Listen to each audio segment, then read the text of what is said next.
sword of omens. Give me sight beyond sight. Beyond sight. Beyond sight.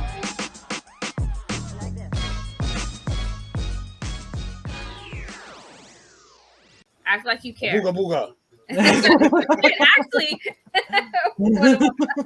you should put him there. All right. So what I introing now? Yeah. Go. Yeah. Let's go. Crash Bandicoot. All right. It's Sight Beyond Sight. You already know. It's Andrew, the fucking retard with Crash. Partner in crime here. Pointing over is the other bald guy. His name is Nick. And then right down there, which is kind of weird, but yeah, down there. I'm not bald. I actually have hair.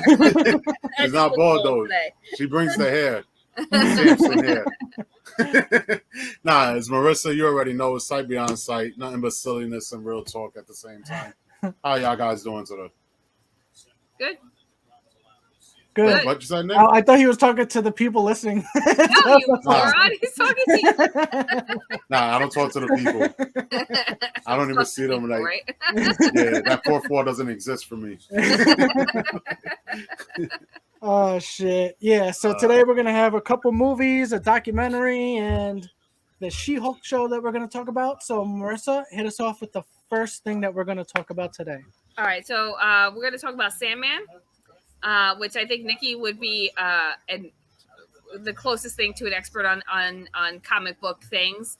But I went in as never even hearing of the Sandman as a comic before until I started watching the show. So it starts off with the main character, Sandman, obviously, being captured by some dude, some rich dude, in a capsule for whatever the fuck reason, because he doesn't want to die or whatever. He had a son that died, and he wants to, he wants to not be able to die. Yeah, he tried to get the god of death, but he fucked up. Or the god of death probably tricked the Sandman somehow, and he got captured instead of the god of death. You could just call her Death. That's what her name is. Oh, Death. Whatever the fuck. But one thing I have to say before Nikki gets into more of the deeper stuff of the show is the actor who plays Sandman. There were some times I'm like, oh wow, he's really good, and there are other times I'm like, is he high right now? Probably was. Like he's like looking off into space and not knowing what's going on, and he does this weird thing with his face, like he goes. Yeah, that's just his. I think that's just his face. Yeah. Well, it looked ridiculous a lot of the time. I'm like, what is he doing? I don't understand. And I guess gods are supposed to be like ambiguous, I guess. But at the same time, I'm like, dude, what? What's that face? I don't know what that face is. Like, it's annoying. Yeah. But then he would like say something or do something. I'm like, okay, I could kind of forgive this. Like, it was watchable, but there were certain times where I'm like, I can't look at his face. Does that make sense? Am I being? Yeah. Sometimes you just want to punch somebody in the face. Yeah, the way they look. Yeah. What was it? More Step Brothers? There's something about you.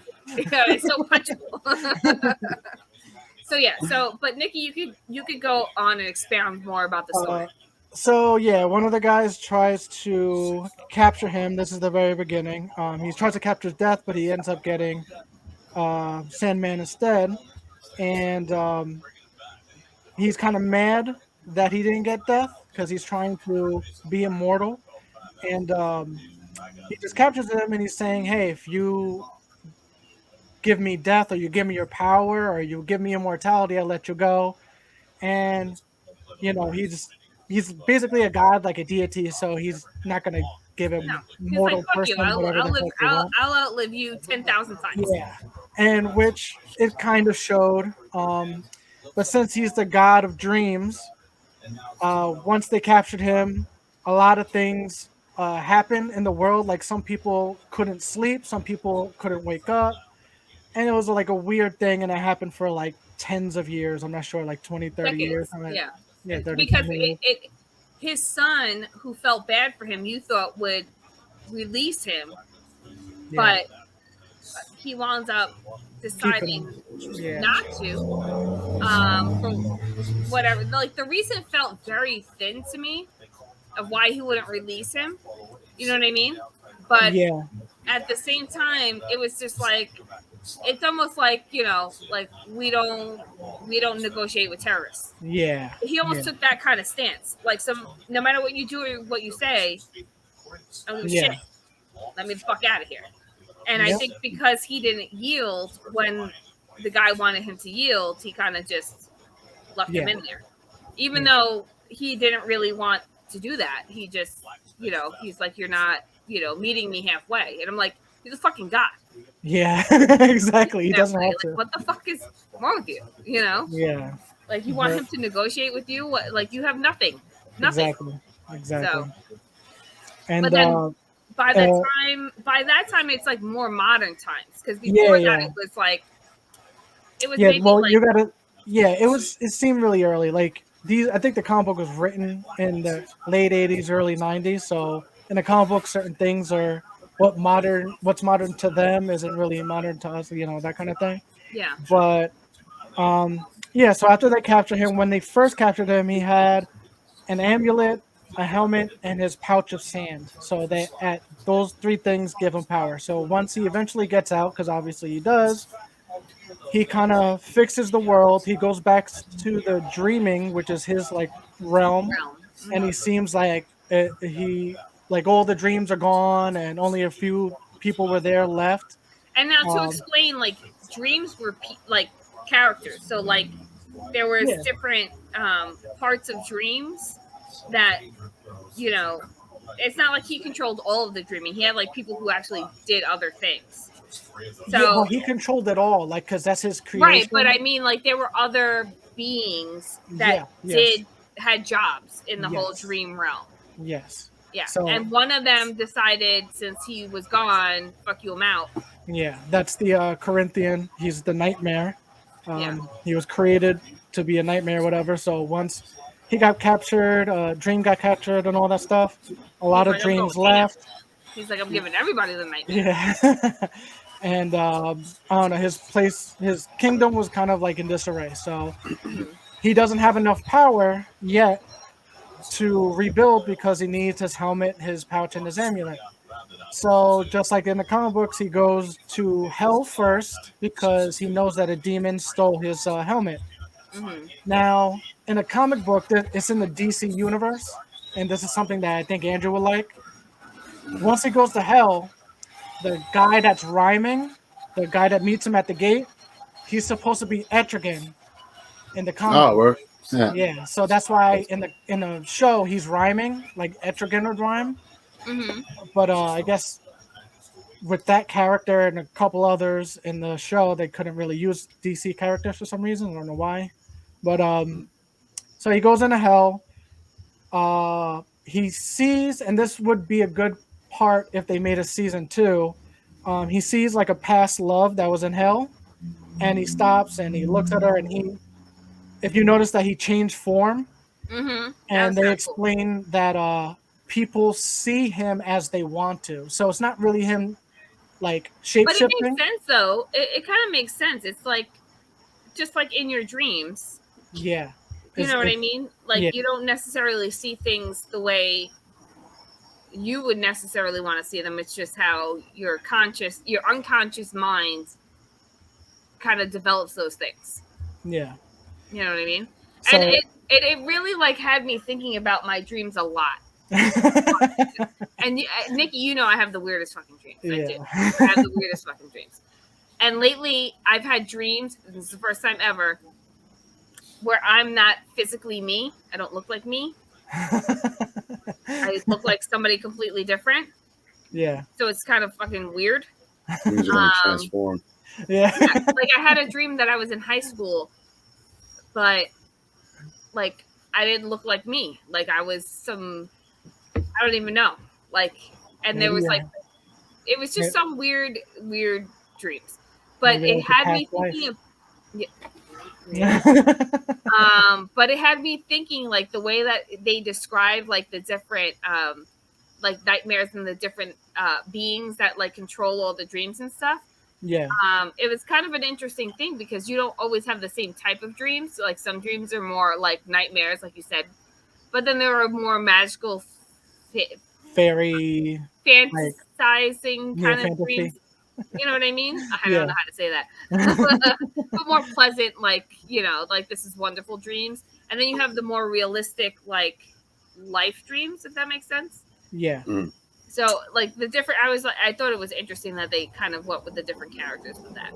Yeah. But then when he went into hell and he saw that girl and like, obviously like, they know each other. In the comic books, they expound on that, but I don't know if they expound on it at the moment.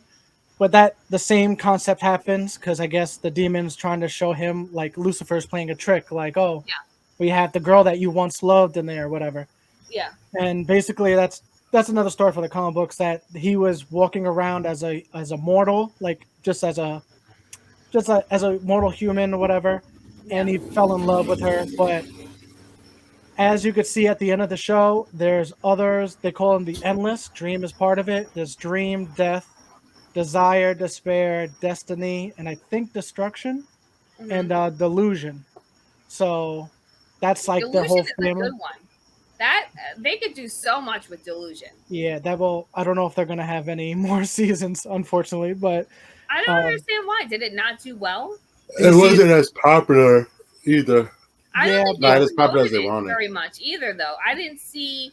No, it wasn't hated, but it wasn't as popular as they needed to be, I guess. But DC is also doing a revamping. Like even they just said now DC that just does Aquaman and Shazam are getting pushed back more. Yeah. They might be deleted. You know, who knows? But they're doing a secret screening of Batwoman. Like only a select few going to see it. Is that the one that they canceled it? Yeah. Yeah, they only doing. They're doing a secret. I feel viewing. like DC has no idea what the fuck they're doing. It seems like they haven't been there. They haven't because been. I wish I can like say, hey, Sandman was done really well. You had good actors. Yeah. Like the cinematography was that's not. well but done. that the thing is that that's not really their fault either. It's Warner Brothers for being in debt for $5 billion and then having Discovery come and buy them out of their debt. And Discovery is like, guess what? Now I'm making my money back. So we cutting off all your trash. And that's what they're basically doing. But I think at the same time too, it's one of those things of like, I don't think they gave it enough time to show what it could do. And like I said, I had no idea that it was coming out. I had no idea anything about the show. I just happened to have seen it. Like, and I'm like, oh, let me check this out. Yeah. I had no idea what it was about. But that's the only way that I saw it. Marvel markets the shit out of their stuff. You will see on people Facebook. Have a problem with that. People always have a problem with that too. But that's how Marvel does so well. Yeah. You see it on Facebook, Twitter, Instagram, fucking commercials, billboards. You see it it's everywhere. All the place. DC does not do unless it's a big cinematic event. But all the little things make Marvel money too. WandaVision. You know, She-Hulk is probably going to do well because of the way they marketed it. There's so many things that DC should learn from Marvel and they don't. Because I think Sandman overall was a pretty decent show. It was. Well, I do too. Like I said, a lot of it followed the comic books like on point. Yeah. There were a couple of things that weren't. Yeah. But I know that you appreciate that. Yeah. So even going back to what I was saying, they do that little scene with the girl, then they go and talk. He talks to Lucifer and says like, this demon has my helmet, and they do that little battle of like, I guess it's like a battle of wits more than you know whatever. But in the comic book, he has the battle with the demon, not Lucifer. In the show, he had it with Lucifer, and I'm trying to figure out, are they going with like that? Like, is Lucifer going to be mad? Like trying to be mad at him for they're going to do something with that? Because Lucifer is spiteful. Yeah. So they want to make it more of like now Lucifer has a reason to go after him. Yeah. Because she's butthurt over it. But I kind of liked it because it reminded me of Bill and Ted when they had to battle death in order to live again. Remember? Oh yeah, when all the different games. Battleship. That That's what it reminded me of.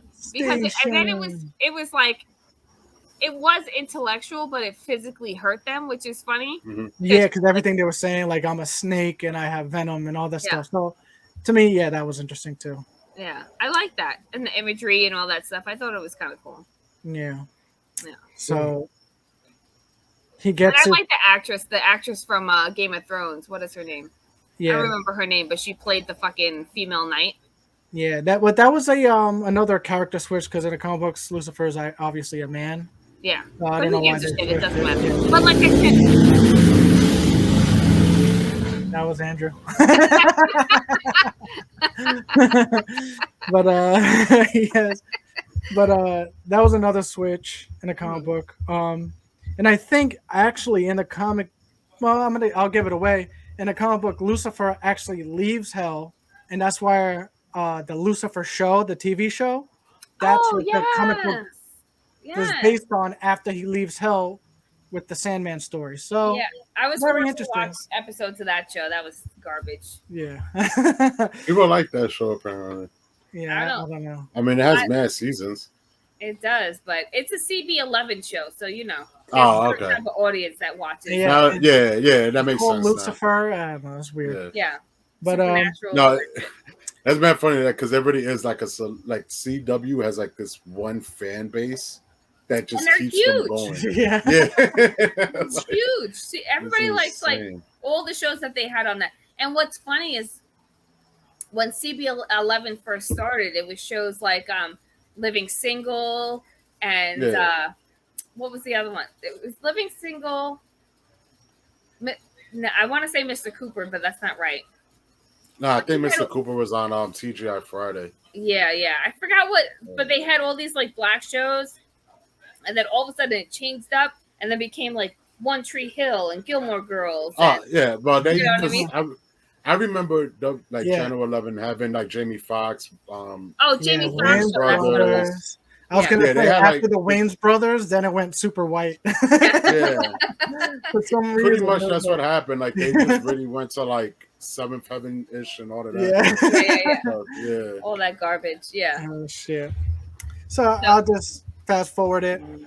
He ends up finding each story has its own thing. After the helmet with Lucifer, he goes. It's supposed to be John Constantine, not the girl Constantine, which was a weird thing. Well, because they wanted a love interest for him, and that was the way to a love interest. No, that's what I was thinking. No, because the whole thing, John Constantine in the comic book, just like this Constantine gave the girlfriend the sand, and it was like a drug to her, and that's why she looked the way she looked. Like she was half dead, and all the stuff. And Sandman gave her a good send off, like a good dream, and all of that. The next thing was the amulet, which I really like that story because even in the comic books, it was brutal when the guy goes. That character was supposed to be a DC character called like Dr. Midnight or something, where he actually had the amulet to mess with people's minds. Yeah. So he gets out of. Oh, that was the diner guy, right? Yeah, the diner guy. Dude, the actors that they got to do certain things. Yeah. Like I didn't mind the female Constantine because she was kind of a bitch, just like Constantine's kind of a dick. So I kind of like it kind of played the same for me. Like it didn't go to like, oh, I'm a girl and I'm like a fucking useless piece of shit, you know. So I was happy. I wasn't annoyed with that. You know what I mean? No. To be honest, because there were quite a few like gender and race swaps, but I was just like, it doesn't matter. Like it didn't matter because nothing. It wasn't forced. It wasn't like nothing really mattered to, to the story about anything like that. Like because it kept the Constantine one, the Constantine one, I was a little bugged at because I want to see John Constantine. I like that character. But everybody wants to see Keanu as that. Not really. I like Keanu as Constantine. I do too, but I would like to see somebody with the Australian accent. Yeah. Like he hates his life. The realness. Yeah, the one from the cartoon. Yes. The Justice League cartoon. No, was it the Justice League cartoon? Well, he's in one. He wasn't in Justice League. He was in the Dark Justice League cartoon, and then he has his own. Yeah, that's right. Yeah, that was a good series. I like that one. Yeah. But and that's the only thing DC does right. Their animated shit is really good. Animated, Yeah. they're on point for the most part. Yeah. But So but the other thing I like too, which we haven't touched on, the librarian. I like her. well, I'll get to her too. Yeah. But But yeah, I like the librarian, and then the guy in the diner. It almost reminded me of what was that movie with the angels that came? oh, I know what you're talking about. That stupid horror movie. I Damn liked it. it. Ah, I I can't forgot remember. what it was called. I forgot what it was Yes, called. but it was like the guy. He was an angel, and then the other angel was coming to fucking fight him, and like all Yeah. these demons came up, and Oh, I think I know what movie you're talking about now. yeah. I don't know We're the in a name of it diner. either, but I know what movie But you're it talking was about. all set in the diner. It was Yeah. just in the Yeah, diner. yeah, they didn't go nowhere. It was just in that one room. Yeah. So that I kind of enjoyed the whole diner because I didn't know where he was going with, and like the fact that he like that lady that he kidnapped to drive him. Yeah. She's from another show that I watched called oh my god, what's the name of it? It's the one about the American that goes over to England to coach soccer. I don't know. I don't know that one. Jesus Christ, I can't think. I do. I have that happens to me all the damn time. But she's from that show, and when I saw her, I was like, oh, I really like her. Yeah. But he's also British too, because he's from the Yeah. Harry Potters. Yeah. So it was kind of interesting. Oh, they stuck the British actors together, you know. Yeah. But Yeah, the I think whole I'm not sure if the writer is British. He might have been. He might be Oh. British. I don't know. but that explains it because they tend to hire, you know, a lot of because this I think this is like the second American thing that she's done. But I liked the whole car ride, especially with the Yes. dog. Yeah, and him explaining the lying. Like I think you're a good person. I just don't like to lie, and then explaining why people lie, and then I'd like that conversation too. Yeah. I'm not sure if that happened at comic book. I know the ride did, but I don't know if that actual conversation happened. And then who was that supposed to be again? He's an actual DC villain. I think Dr. Midnight, something like that. But he Yeah, had well, what did they give him? What was the name they gave him for the show? I don't even know. And who was his mom? Because I remember I was like, I recognized it. His mom was just basically nobody. Like I think he was just like a mama's boy kind of thing. Yeah, but I don't know. I recognized who he was as a character. The name that they gave him, I was like, oh, that's weird. Yeah, I'm not sure because I'm not sure what Dr. Midnight's actual name is. Yeah. But that whole ride was very cool. Like I liked that whole back and forth. And then when he was in the diner, at first I was like, where is this going? Yeah. And then it got really fucking weird. Yeah, with people having sex and then eating each other and killing each other. Oh my god, it got so fucking weird. Crazy, yeah.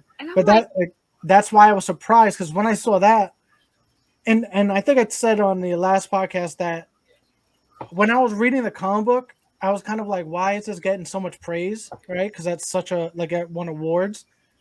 So I was just like, it's all right, I guess. And then re-watching this show, I was like, I actually really liked reading this story. Like, why was I kind of like on and off?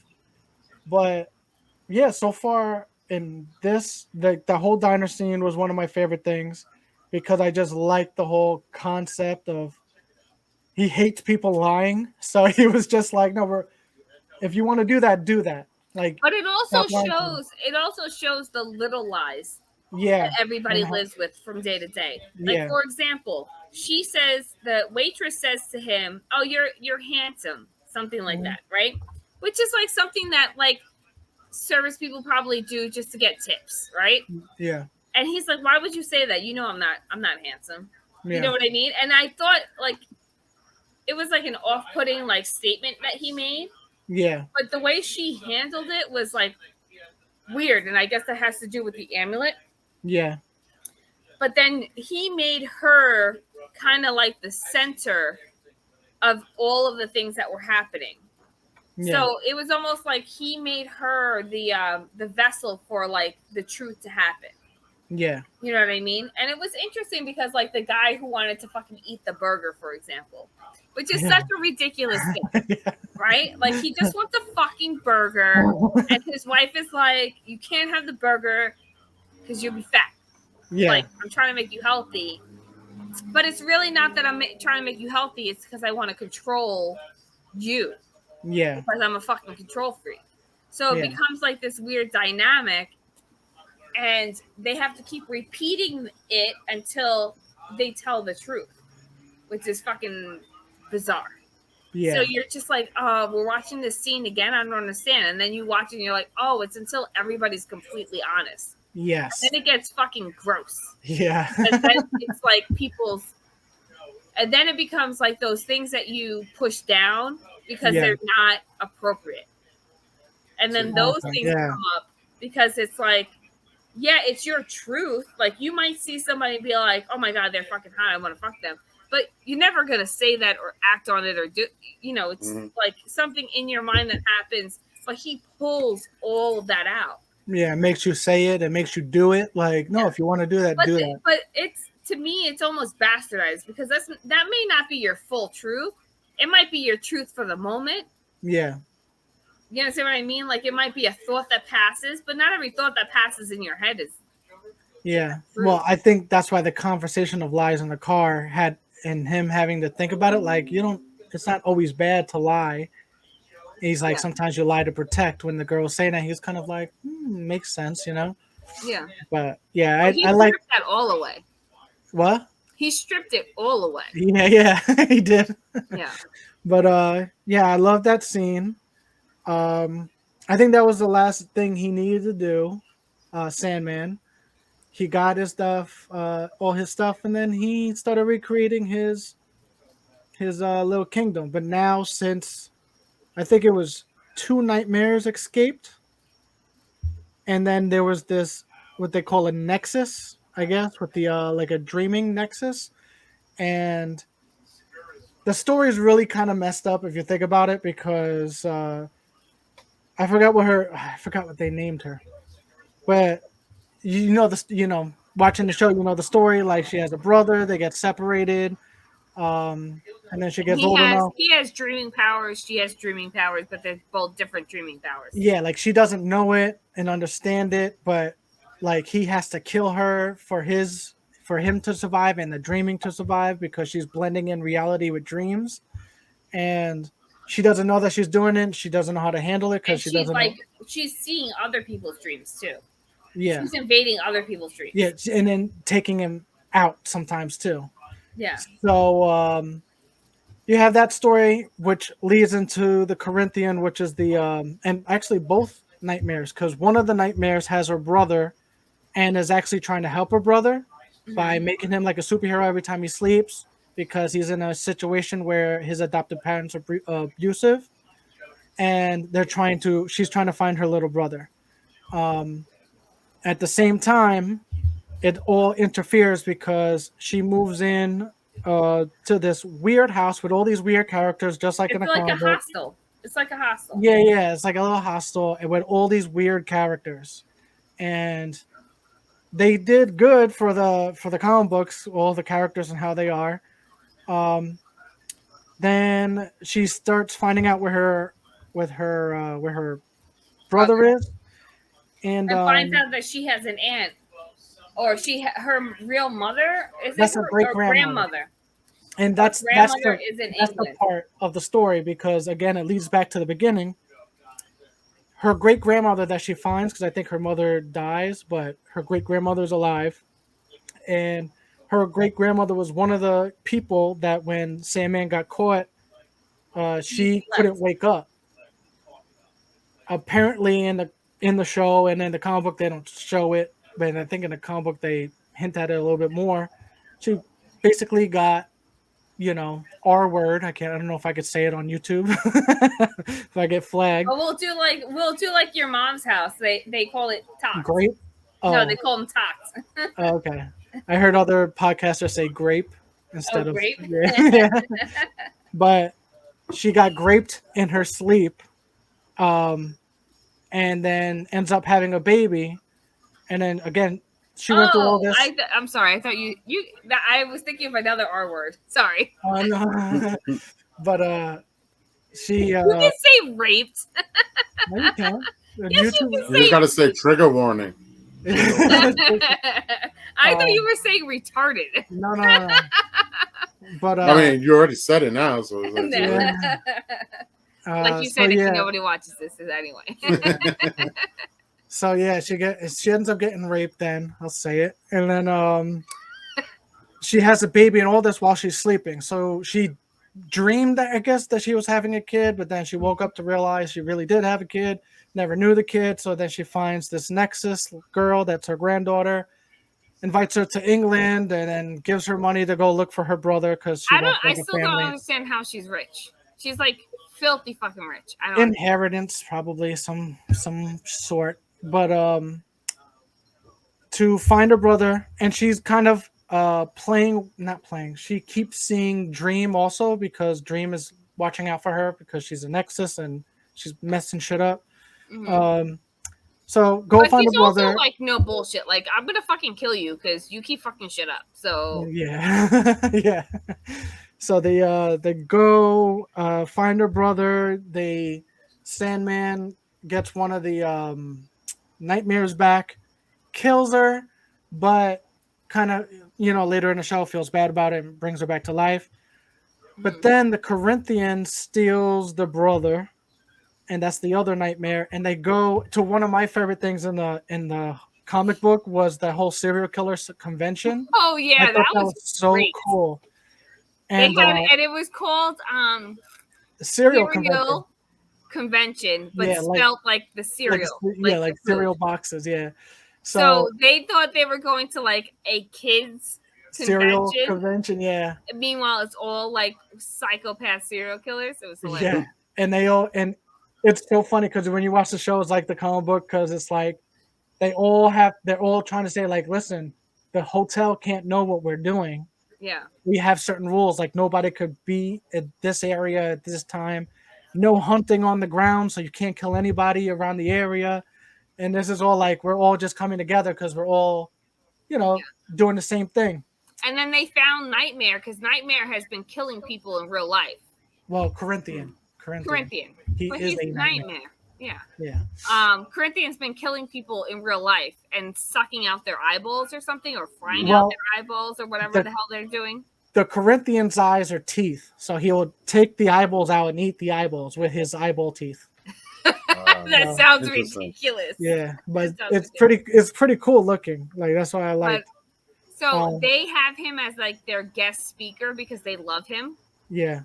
So, and in order to get him to do that, to get his attention, they do copycat murders.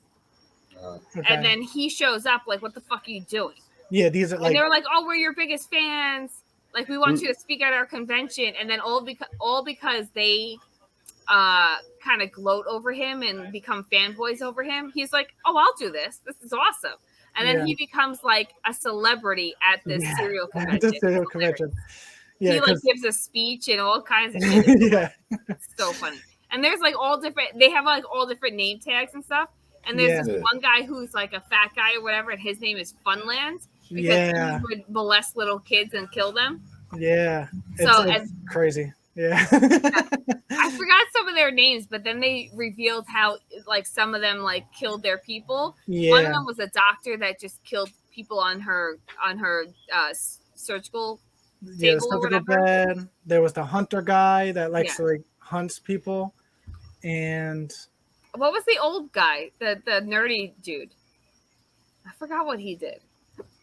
The nerdy guy was the hunter. No. Yeah, he was the hunter. Yeah. Oh. He was the hunter. There was another white guy there too, but I forgot what he did. Because I thought the same thing. There was one puppet guy too. Wasn't there a puppet guy? I didn't see a puppet guy. I don't remember. I don't know. It was like all kinds of weird stuff. And they all like when he had the little boy, when Corinthian had the little boy, he's like, listen, stay in your hotel room. Don't come out of your hotel room, because he knew as soon as he came out of the hotel room, it was on. Well, And it was funny too because Corinthians stepped away for a little bit, and Funland, the little boy went up to Funland and talking to him, and Funland's all excited, like, yeah, oh, like blah blah blah blah, and then yeah. Corinthians was just like, not yours, this is mine, and then they had to respect him, but you could tell Funland was like, But then it damn got it, to a point where everybody was like, because when the sister got there, she was accompanied by an old British dude. yeah, And the old British dude has been in like so many, like you've seen him in so much shit. He's been in everything. Sorry, George is barking.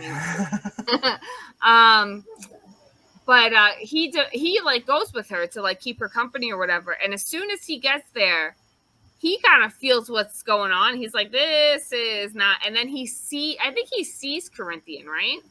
yeah, because he knows he's part of the dreaming. He's like he's basically he's not a nightmare, but he's like a place in the dreaming. I think Like he was. he's like when you dream about like pretty fields and fucking Yeah, yeah. rainforests and stupid And shit like that. He's he like was that. he just wanted to know what it felt like Be human. to be human, whatever. That's Yeah. why he escaped, but he knows what the Corinthian looks like, and the Corinthian knows what he looks like. So he tried to stay away, and he left the Yeah. he left the place. Well, Yeah. that character, the big white character, he bring the Nexus there to look for her brother because the Corinthian called her up, said, "I have your brother. We're at this convention, so come meet us at this hotel or whatever." What the Corinthian wants to do is he wants her to kill Dream so he could, be in, on Earth and killing people and being a serial killer like he is. Yeah. And because he knows that once he goes back to the dreaming, he's not going to be able to do it. He's just going to be a nightmare again. Yeah. So he brings her there. The bad guy leaves because he's scared, and he goes back to the dreaming to tell Morpheus where Corinthian is, and they basically go to the hotel room. Now, the Nexus comes out. I think I'm trying to figure out what happened. I think she's Somehow, looking around. Somebody's looking around. no, somehow oh, during one of the conferences, all of the serial killers are in one conference room, and they're Yeah. told to close their eyes and to like, I don't know, do some weird metafucking thing, or I don't know what the hell it was, but they were all closing their eyes, and because she was there, the actual dreams were coming into fruition. So like she was walking through all these serial killers' dreams and their Yeah. dreams of killing people and how they killed people and stuff. And like her and her brother are freaking out. Yeah, Like, because they what don't know the what's hell going is on. Yeah. this? Yeah. And then Morpheus, well, again, Dream, Morpheus, whatever you want to call him, he comes down, he helps him out, saves the day, kills Corinthian, and that's the end of that storyline. Then you have another storyline where him and Death are talking, and Death is his sister, and Death is showing what she does, right? Because I think Sandman is having his like problems, like why does he feel a certain way? Like he's not doing a good job or something like that. Like he doesn't know why he's feeling for humans and all this stuff, and then sees what Death does and how great she is. Like she went to like an old man's home, and the old man noticed like, oh my god, it's my time. He's like, let me just do one thing or say one thing, and then he's just like, you could take me. And she goes up, which was kind of heartbreaking, but she goes up to a baby's crib, and picks up the baby. Like they're walking in people's houses and they're just walking around. Yeah, she's just going around killing people. Yeah, Not well, killing people, but taking taking their lives because that's just what she does. And she explains to them, like, this is just what we are. This is just what we do. It's not malicious. It's not to be kind. It's But not see, to that's be, the thing about the show is there's so many storylines that run through. yeah, Because there's that one which is pretty short, but very one that I short. enjoyed was so at some point him and Death, which were buddy, they apparently were like BFFs. So Well, they're brother and sister, but they're the favorite. out of Yeah. all the They're siblings, they BFFs, like each other. whatever. Yeah. So they show how way back in like the 1700s or whatever, they Yeah. meet in a tavern, I guess you could call it. They're Yeah. having a drink. They meet this dude, and for some reason, they give this guy eternal life. Well, because in the tavern, everyone's drinking and shit, and he says death is bullshit. Yeah, Like, everyone dies because they think they're gonna die. Well, I'm never gonna die. So Sandman, Dream looks at death and says, like, hey, let's test out that theory, right? yeah. So Because Dream, he thinks that after 100 years, he's gonna want to fucking die. He's gonna yeah, like be like, "Hey, kill me." yeah. And he So, says to the guy, every 100 years, I'm gonna meet you in this spot, and we're gonna talk. And every 100 years, the first couple of 100 years, the guy is like, "This is fucking great, fucking everything. I'm eating everything, doing yeah, everything because I can't die." So he's like, for the first like, what is it, like 500 years or something? And yeah. then he starts making money and doing all this shit. And then Then one yeah. of the 100 years, he's poor. He's like a fucking beggar. Like he loses all his shit, His and he's like, family's dead. his Yeah, family's like, dead. He's miserable. He's like, this fucking sucks. Blah blah blah. And that, but he's still. It shows that he still kind of continues, and they still meet each other. But at the same time, there's some other faction that's realizing that this keeps happening because like people like take drawings of them, take pictures of them, do all these things, and then he gets captured. So like in the time he gets captured, the tavern, which becomes a bar, which becomes a restaurant, then shuts down. Then like so it evolves just like the world does. well, before that, because again, every 100 years, he asks him if he still wants to live. He keeps saying yes. But then there was 1 year before he got captured, the 100 years before that, where he had an argument with the guy. Oh right. And then that's why he was just like, I'm not your friend. I'm not, because he was trying to be Dream, like trying to be like, I'm not your friend. Like, what the hell are you talking about? Yeah. Like, don't ever call me that. Game to me. I'm not, yeah. And then he got captured. The guy thought thought he wasn't coming. And because the guy that was being immortal said, no, you're going to be back here in 100 years. And if you are, that means we're friends.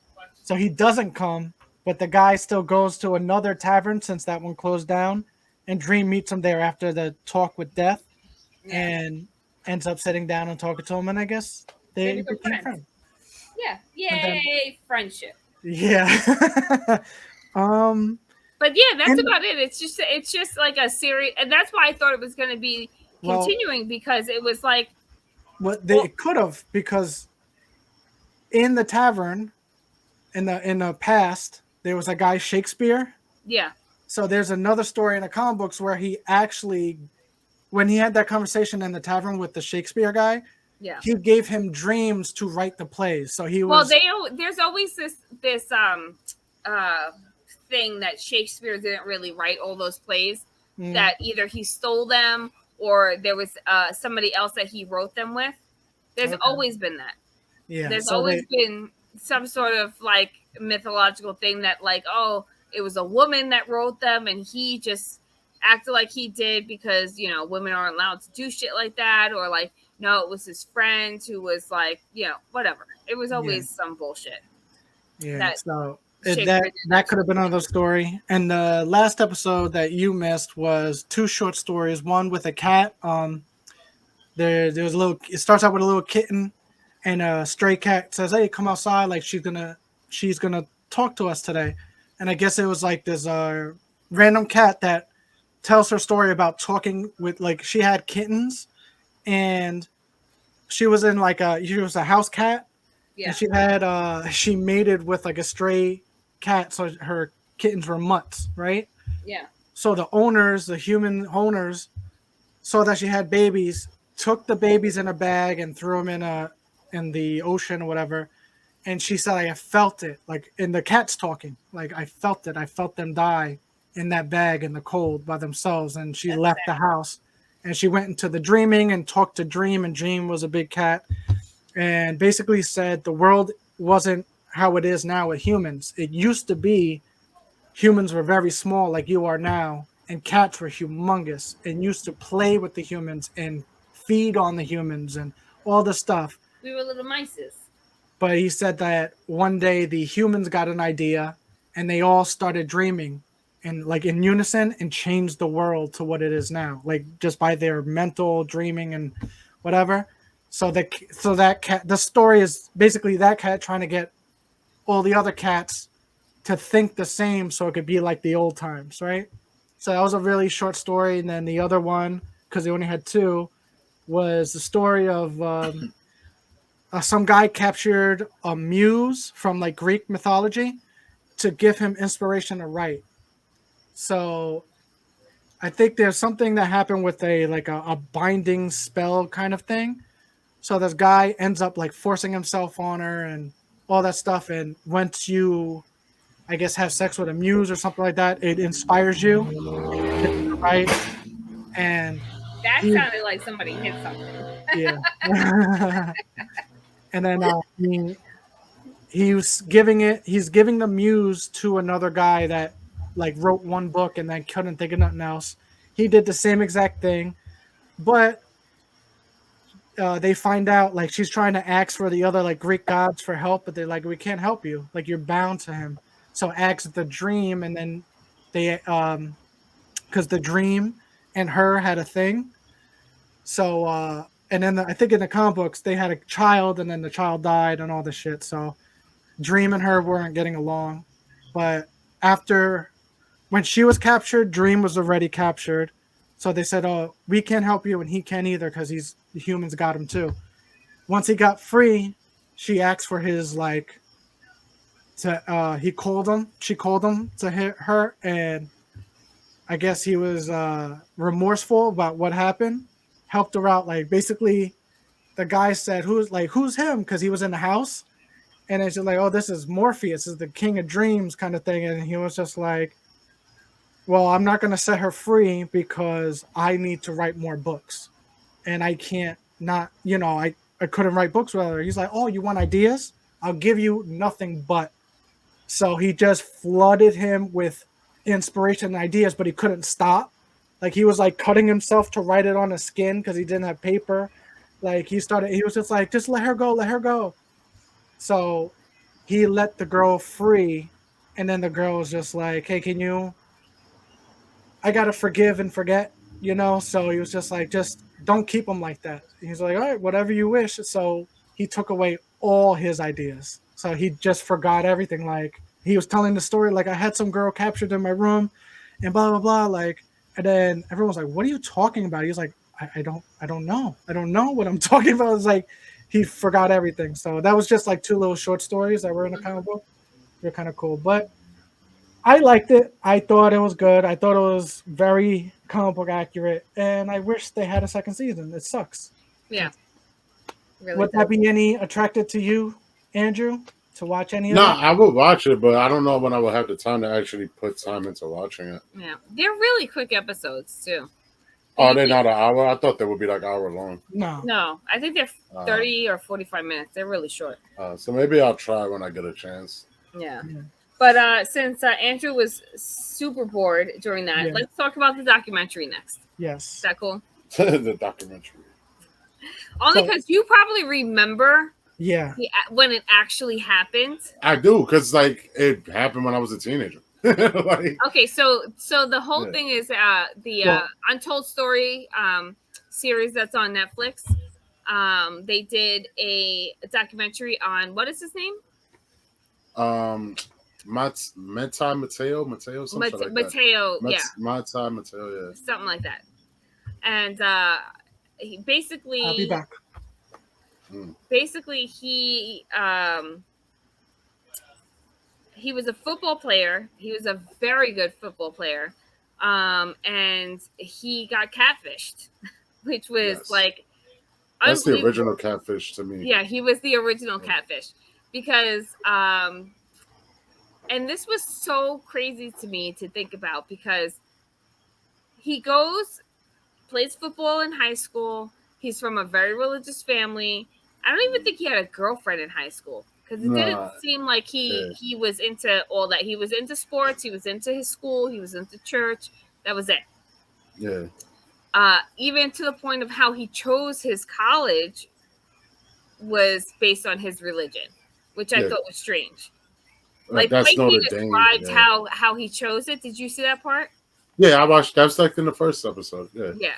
So Yeah. basically, he's like he wanted to go to one school, but another school chose him, and he said he was going to try to leave it to God, and he wound up asking one of his, was it his coach or was it, he asked somebody. I think it was a coach. Yeah, I think it was like a coach, something like that, like a high Yeah. school coach. Yeah, and he kind of pointed him towards Notre Dame, Mm. which Notre Dame is like night and day compared to where he was from in Hawaii. He was going to fucking blizzard weather after going to like tropical weather. And when he first got there, he fucking hated it. But his best friend was with him. Like his, or not his best friend, but like a teammate of his, right? Yeah, a friend of his, yeah. Yeah, went with him. So he wasn't like totally alone. But when he got there, he was like he felt alone. But he focused on his football, whatever. He did really, really well. Yeah. And then it was like early Facebook time. This was like early 2000s, right? It was like 2006, I think, something like that. About 2006 or 7. Yeah. So Facebook was barely. It was new. It was yeah. That's when Facebook was more like actual social media aspect. Like you went on there to meet people and interact and stuff like that. Like back when we actually had Farmville, remember, right? That was what it's called, like Farmville. Mm-hmm. Like we used to have like little shit like that. That's when I like the good Facebook. I call it. Yeah. Yeah. And it was more of like random meeting people, I feel like. Mm-hmm. Yeah, pretty much. Like it wasn't it was like, you know, friends of friends of friends of friends. Nah, yeah, I don't know what it is now. Like, yeah, now it's like it's weird. But the one thing that struck me as interesting, and I think this is the reason why it worked for as long as it did. This guy who was from Hawaii as well. I don't know if they were from the same island. They didn't really like specify that. Yeah, they didn't really say, yeah. But he basically he was gay, but he couldn't come out because of, again, he's very religious. I think he was also the same Mormon, which I didn't know Mormonism was huge in Hawaii, but apparently it is. Yeah, that was weird. I didn't realize that, but they're hugely religious, and his way of coping was to create this online character that basically he wanted to be. He found a girl that he knew from high school, stole her pictures, acted like that was her, used his picture as her cousin, and then took other pictures from random family members or random people and made them like different family members. Mom, cousin, brother, auntie. Like she went overboard with making all these different Facebook accounts based on all these people, right? And having them friended. And Mateo was not the first person that she tried to catfish. She actually tried to catfish the cousin. So she catfished the cousin, but when the cousin wanted to try to meet up with her, she broke up with him. She made up a fucked up excuse and they broke up. Whatever. So when she found Mateo on Facebook, probably through his friends group, honestly, he probably went through his friends, stalked somebody that she thought was cute, or he thought that was cute, and decided, I'm going to go for this one. Basically. So she friend requested him and says, oh, I know your cousin, and started talking to him that way. And before he even responded to her, he did the smart thing. What we would have thought to do back then. I'm going to hit up my cousin. Mm-hmm. Oh, do you know so-and-so? Yeah, I know so-and-so. I would talk to her for a little bit. but it's over. Whatever. Okay, do you mind if I talk to her? Yeah, okay, fine. That's it. Mhm. That was the extent of the conversation. He never asked, "Did you ever meet her in real life?" Because there was none of that happened back then. Yeah. So if you say, "Do you know this person?" and they say yes, you take it for their word that they Yeah. know this person. I mean, honestly, that's how that works. Yeah. So then he starts talking to her, and he knows that she's in Hawaii or no, California. I think he said she was. She told him she was in California going to some California college or something. And they talked online for a while, and then they talked on the phone. And when I tell you, he transformed his voice like a fucking GoBot. You would never know that was a man. You would never know. And I'm like, did they have that voice filtering technology back then? But I Right don't think then. so. Yeah, definitely. Because I just had to Google real quick. Because it was back in 2012, but basically when it all started. Yeah. So yeah, I'm Oh, pretty yeah. sure by then they definitely did. Yeah. Yeah. So he probably used some kind of voice changing thing or whatever. But they online dated for years. And not only that, like she was his. I'm saying she because that's how he presented himself was a That's she. what Netflix said. Remember what Yeah. Netflix said? So she kept saying, like, she literally like helped him through his football career.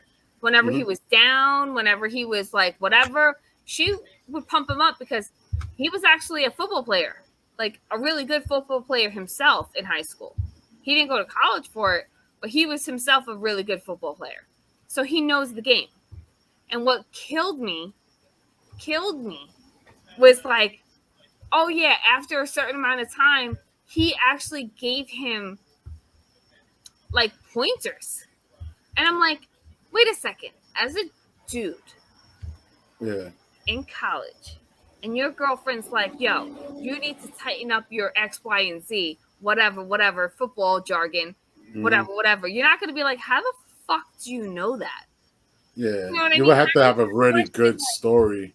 Like, Like you have to really be like, I have mad brothers. I watch a lot of football. Like your or my life would have dad's to be. obsessed, or like, Yeah. it would have to be like, I'm the girl because from Remember the Titans. well, you know what I'm saying? Like some of the stuff that she told him to do, which he used, which worked, you're not going to question that? Like, that was weird. But then I was listening to The Bonfire. Nikki, I know you like The Bonfire. But they're like, yeah, he's retarded. like, No, you could tell though he's slow. Like he's guttural. He believes whatever. Like yeah. But he I don't reminds me know of how some much people. of it is his parents sheltered him or his religion. Because A mixture of Mormonism is both. like, you I stick would to say your both. own kind and that's fucking it. Like, yeah, that's Yeah. that. You know, like, they're really fucking strict. So You could kind of tell by the way he is and like the way when they did like little clips of him showing like his dorm room and shit like in the first episode. He was automatically like social awkward. Like he was just, I'm a football player. I go to church. I do my family he was a thing. Like, Momo. he wasn't. Yeah, he wasn't a actual like a cool football player. Like you know No. what the how they would consider it. But what was so funny to me is that like he got jealous because once he got famous, because once you're like college football is like a whole other shit. Like college football is basically like mini NFL. Like people follow the players. Honestly, you could almost argue depending on who you would talk to. Like it's bigger than the NFL. Like in the South, dude. In Kansas, when we were in Kansas, the college football logo was on the street signs. Yeah. It was Varsity Blues. It was in the street signs. It was in every storefront. That's what they care about. Like the coaches that coach like college teams that said like a football team make like professional athletes money. Like it's insane. Just to coach kids that don't get paid nothing. Yeah, which is so sad. That's like a whole other conversation. It's like these kids are breaking their backs to make these schools billions of dollars. Basically.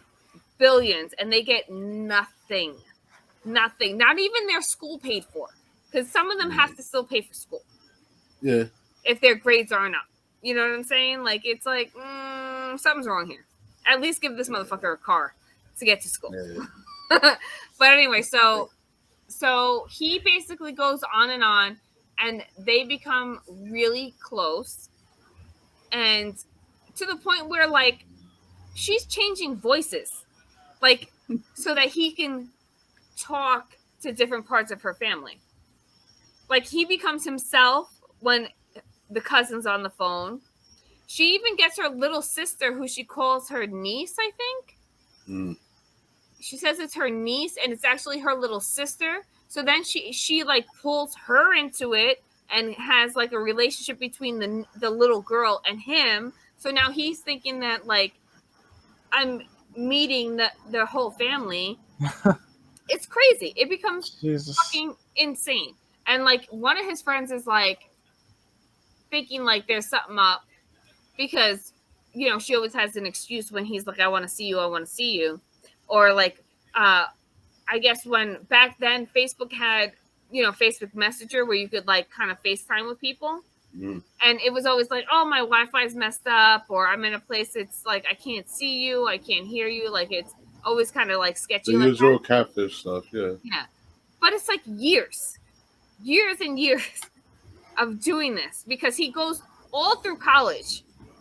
Mm-hmm. All through college. And then like his senior year of college, I think it was. Yeah. His grandmother died. And that fucked him up. So she decides, this is going to be my perfect moment. I'm going to pretend that I did it. So she pretends that she gets into a car accident.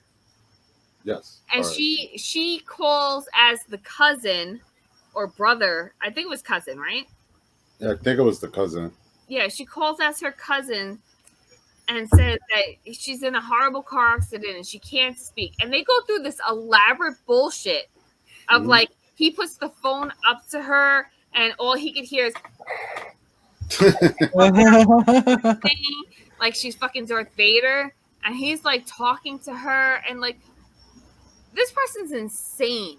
Because you imagine sitting in your room, in your bedroom, going, I'm going to pretend to be fucking comatose and make all these weird fucking noises, and then pretend to be my cousin, and then it gets as far as like, because she doesn't want to let go, because she's really in love with him.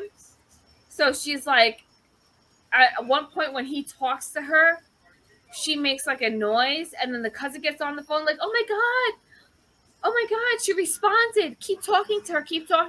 It's fucking crazy. She paints this whole fucking scene.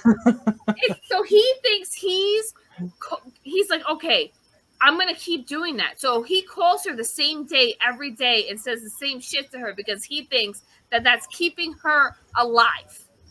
Crazy. So then she gets revived magically, but now she has cancer. Magically. Right? Yeah, that's what happens in car accidents. I mean, magically they find your cancer. So then she has like leukemia or some shit like that. And she winds up dying. And what's crazy to me is your girlfriend just died. You're not going to ask about a funeral. You're not going to send flowers. You're not going to do like I need to leave school to go to my girlfriend's funeral. Nope. None of that happens. So I'm like, that's kind of weird. And then he goes, instead he refocuses and he goes, I'm going to dedicate my senior year like season to my grandmother and my dead girlfriend. He like televises this shit about it. It's like crazy, because he honestly believes it. And he has like one of the best years Notre Dame has had in like fucking centuries, right? Is that accurate? Yeah, that's pretty accurate. He was very standout player. Like, let's put it like this. This whole shit really did mess up his career after, because he would have been drafted different. But what I'm saying is like, but his career in college was immaculate. Yeah, he was always talked about. Like, this is why I knew about him, and I knew this because he was that person they talked about. It was Right. Mateo was up there as like a Heisman candidate, and Yeah. once you're in that conversation, they talk about you all the time. Yeah. Yeah. So, but then the fucked up thing that happens is some newspaper guys go, "This story is fishy. I don't like it. I'm digging in. Who's this girlfriend?" So they start digging. One of the guys that starts digging was part of that hacker group called Anonymous. So he starts hacking into like, who is this girl? And finds out that the girl that's this Facebook is not this girl. Mm. So he goes and like reverse. I didn't even know this was like a thing back then, but he did like a reverse Google search on the girl's face and tries to find like who this actual girl is. And then this other guy tries to like figure out like when the dating started and all this stuff. And they figure out that this girl doesn't exist because they find the original girl. And the original girl goes, "I have no idea what the fuck you're talking about." Like, how do you not know what we're talking about? I don't know what the fuck you're talking about. Then they find out that the girl is actually the cousin. They contact the cousin, and he's like, "I don't want to talk to you guys." Like, whatever. Like, he's like, "Fuck, I got caught." Like, type of thing. So they reach out. No, before they reach out to him, he finds out after talking to, or he gets a phone call, and he thinks it's the cousin, and then all of a sudden, the voice changes, and he goes, "It's me." He goes, "What do you mean it's me?" He goes, "It's me. I'm not dead." And he said he fucking hangs up the phone. Hangs up the phone. He goes, "I don't know what the fuck. Like, this is fucked up. Whatever." He reaches out to his cousin again. He goes, because he wants to find out, like, did you ever meet this girl? Like, who is this girl? And his cousin was like, "Yeah, we kind of talked online, but I never met her." And he starts putting things together. He's like, fuck. Like, he really was like, I fucked up. So he goes to the head of the college football for Notre Dame, and he tells them the whole story. He tells his parents the whole story. I met this girl online. I was in love with her. Yada, yada. The parents didn't even really fucking know about this. And he spills everything. And he's like, and now I thought she was dead, and now I'm getting a phone call that she's not dead. She's actually alive. I don't know what to believe. And the Notre Dame people were talked to their their representatives or their human resource. No, not human resources. What is that called? Public relations. Yeah. Human relations, yeah. Yeah, they talked to the public relations, and they're like, "Listen, don't say anything yet. Don't say anything yet. Just let's figure this out, blah, blah, blah." But in the meantime, there's a story out there, and they're contacting him and saying, we want your statement on this. And he's being told, don't say nothing, don't say nothing. So they wait only a certain amount of time, and then they release the story. And then when they release the story, it's not just, hey, this guy got catfished. It's like, hey, this guy lied about his girlfriend and made it seem like it was him that was like, oh, he's just making up this story just so he can get a fucking trophy and he can do all this shit. Meanwhile, he had no idea. Yeah. So then after college comes the draft. And when the draft happens, he goes to, what is that called, Andrew? When they, right before. Oh, like they have like the combine? No, yeah, before the combine. Was it before the draft they go to the combine, or is it after the draft they go to the combine? They do that before the draft. Right. So he goes to the combine, and everybody's looking at him like this lying motherfucker. This fucking guy is such a fucking, So all of a sudden he goes from everybody loves him because he was so likable and such a nice guy, to everybody fucking hates him. Nobody believes him. They all think he's a piece of shit because they think that he is like a clout chaser before there was Yeah. clout chasing. You know what I mean? Yeah. Like, so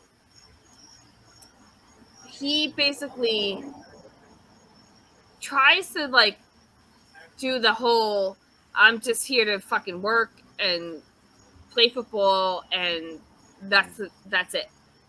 But he's not playing as well as he used to because he's like fucked up with everything that's going on in his head and all this shit. He was supposed to be a first round draft pick. He was runner up for the Heisman Trophy. Like, there was so much shit that he was supposed to be that because of this fucked him up.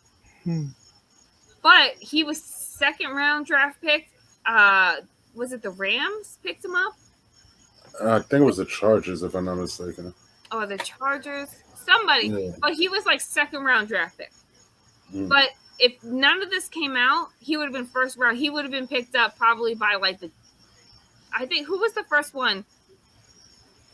That year getting drafted, I can't even remember. It wasn't like the Giants or the Jets or anything like that, but it was a major team. Like, it was like a really, like, I forgot who gets picked up by, but he gets picked up by them. And all this shit, there's like all this news. They find out that it was a guy the whole time. And they're like, well, are they secretly gay? And like, there was all kinds of shit that happened to this poor fucking guy and his whole family. And his parents were fucking devastated. And to this day, because like during the interviews, like the dad is like, yo, I'm gonna fucking kill this dude. Like, he was so pissed. That shit pissed. definitely messed him up. Like, you could tell that messed him up. Because he had potential, and it was just like everything happened, and the way the sports world works in that, like, once you get that bad rep, it takes a lot. Like, you would have to be insanely good for people to forget that. Like, so being mediocre is just like, yeah, it doesn't matter. Because technically, from what I've looked up, like, I was like, well, as long as he played in the league, they said technically he was playing in 2020. I don't remember the last time I heard his name until just now on the Netflix thing. Yeah. Because he probably was on like practice squads and stuff like that. Like, yeah, that's basically what he like. He's just a reserve guy. Yeah. At the end of the documentary, he basically said that the first 2 or 3 years, it was like the feeling of him going onto the field and forgetting everything was gone. He was like, he was a totally different player. He couldn't get his shit together. Like usually he would take whatever like bad thing that happened to him. As soon as he got on the field, he would use that shit. And like, that's what made him great all through college. Every time he went through something bad, he would just take it out on the field. But when he got to the pros, something broke in him, he said. And he just couldn't perform. And then I think he said after his third year, he started doing better. But after your third year, they're like, you're pretty much, you're done. You have to be up all pro to be really matter. Like, you're not gonna make millions. You'll make the average, like, league salary type shit. But you're not gonna be a superstar, especially at your age. Like, you get like they cut like a certain age in sports. They basically determine you done. Like, you have your downside of your age. So once you hit like 30, you're basically in the beginning of the down end of your career. Yeah. So yeah. They were saying that because of this incident and because he was not a first round draft pick, you lose in your contracts millions of dollars. A lot of bonuses, because you get bonuses and stuff like that. Yeah. Millions. So he went from having like, his whole family set to making a couple $100,000 a year. And he probably, like, honestly, he would have been probably in commercials. He could have got endorsements. He would have had, he would have had a lot more stuff. Yeah. And what's honestly, like, back then he was not that great looking. Now he looks pretty damn good. So he probably could have been an announcer at this point or something to that effect and been making bank. What did you think of when because you said that you knew when this was happening, like in real Yeah, time. yeah. So were you just believing like, oh yeah, this guy's gay or he's Hell yeah. lying or Nah, honestly, it was like, nah, he's lying. Like you, okay. like I said, I don't know. I don't know why people don't believe me, but I knew nothing about Catfish until MTV made that like Yeah. name of a show, and I was like, Right. what is this? And then like I was like, oh, and then people told me like the dude from Paranormal Activity was originally Catfish. That's how I knew, but him, it wasn't like that. Like catfishing wasn't a Wasn't a thing, at least thing. in my No, world. there was Yeah. It was that just like term he wasn't was out. lying, and that was it. Yeah, like he was lying. He's a BS person. Da da da. That's why this documentary, when I said before, like I was like, honestly, I didn't really know there was a transgender person a part of it. Like I just Yeah. thought he was BS lying. Like I didn't get the rest of the info at the end But because to what me he they was just said a about the liar. documentary too is that Yeah. nobody knows that the guy who did all this, because he was a guy when he did all this, is Yeah. now transgender. Yeah. Mhm. Nobody knows. Nobody know. They didn't Well, tell anybody. It wasn't like they like because they didn't want to make it any more traumatizing than it was already. You know what I mean? Like it was bad enough that a gay dude was like acting like a chick. You know what I mean? And not Yeah, only yeah. that, like the person who did all the catfishing went on like Dr. Phil and like there was all these like Mhm. like there was all this like televised bullshit that happened afterwards. Like it was crazy. Yeah. It was so crazy. as a sports fan, are you kind of mad though? Like, because you Yeah. could have seen like a good No, player. honestly, no, I don't care because I didn't really care about him like that. Like Oh, okay. if you ever know the Dame, it was like the, and in that aspect of sports, like there's so many people that are good and they don't actually be as good no matter what. Like they're great in college, but even they go to the pros and they just average. Like they don't always become great. You never know. Like I don't really go into that aspect. Like it's rare that you see an athlete and be like, yeah, I can't wait to watch him Yeah. play all the time. You know? Yeah. Yeah, Okay. because you have to think about how many people are amazing in their college Yeah. and then go to the NFL, and once they're in the NFL, it's like, yeah, you're right. Basically. You just can't keep up Yeah, with. you're not as good as everybody would have thought. Like, and you reach your peak in college more than you realize. Yeah. You know. Yeah. And do you think part of it's the pressure of like the national? Oh, definitely. Like I know part of that. Like honestly, like how we said, like he couldn't get his mind out of it. Is like if you've ever been to a football game, live football game, those people, drunk fans on the road, yeah, I guarantee you, they had signs. They were yelling shit out. You can't forget that. Like that's gonna. He probably heard that consistently throughout his career. That's what makes it harder. Yeah. Like you just can't let it go. Like that forever is on you. Like I just looked up Mateo memes and there's pictures of people like me and Mateo and like with a girlfriend, like But it was like that's visible. what. Yeah, they made memes Yeah, and all kinds of yeah. cartoons and shit about him. It was crazy. Mhm. Damn. So it's just one That's of kind those of crazy things. to Yeah. think though. Like you could have been very famous and this one asshole that was lonely. And the thing You is, know what I'm you probably saying? not even famous. You could have even just looked at it as like you You could have just had financially a have decent yourself set career. for life. Yeah. Yeah. Damn, I would have been mad if I was him. I would have been like, motherfucker. Nah, You I would have killed tried to sue. I would have did whatever I could. one Yeah. That's Yeah. crazy. Oh my god. Right. I watched a little bit. I think I watched the first episode and I found it interesting. But Yeah. I just didn't watch the other ones. Now you know what the other one you show out, like I said, like the AM1 one. Yeah, It's that's good what I want to because- watch next.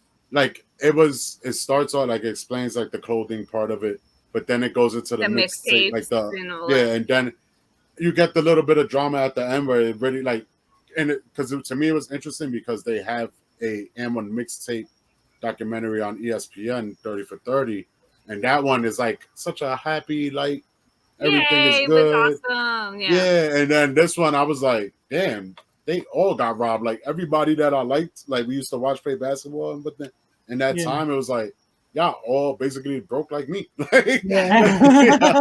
Yeah, because it was a sham. It was a sham. Yeah, You yeah, know. it was crazy. But the Air One people did make mad money though at that time because I have AM1 shorts still. Like Yeah. they still clothing wise, but at that Yeah. time, yeah. Walmart Yeah, has we'll them. have to watch that one and we'll talk about that the next episode. Mhm. Because Yeah. I want to watch the whole thing. Yeah, let's not. We'll leave one of the movies for next week, so we could do one movie now, and then we could do the She-Hulk. Okay, Sure. let's do Shut In since Shut we all In? watched Shut In, right? Did you No. watch Shut In? He didn't I watch don't even know it. what the hell shut-in is. See, this is what I Marissa, hate about the us reason- not being in the same place because we can't force him to watch horror. Well, that thing is too. Like, I didn't hit him up like I hit you up yesterday Yeah. because I know that he's gonna be like, you know what I'm saying? Yeah. Like, You know, what was If it's yesterday? not Yesterday was worth- Wednesday. I was Yeah. dead ass probably asleep by like 10:30. I'd be exhausted, nigga. I worked fucking almost 40 hours in like 3 days, like 3 to 4 days. like, That's crazy. like I He's not saved gonna watch myself it. for money. Anyway, Like, so you want me to do the synopsis or you? yes, you All right. So a quick synopsis of the movie because it kind of it's a taking place in one area kind of movie. The whole concept of it, I guess, is shut in. Like this lady and her husband and her 2 kids live in this farm cabin thing. No, the husband doesn't live there. Well, I just say live there because he always comes around. He seems like he always comes around from the movie, mm.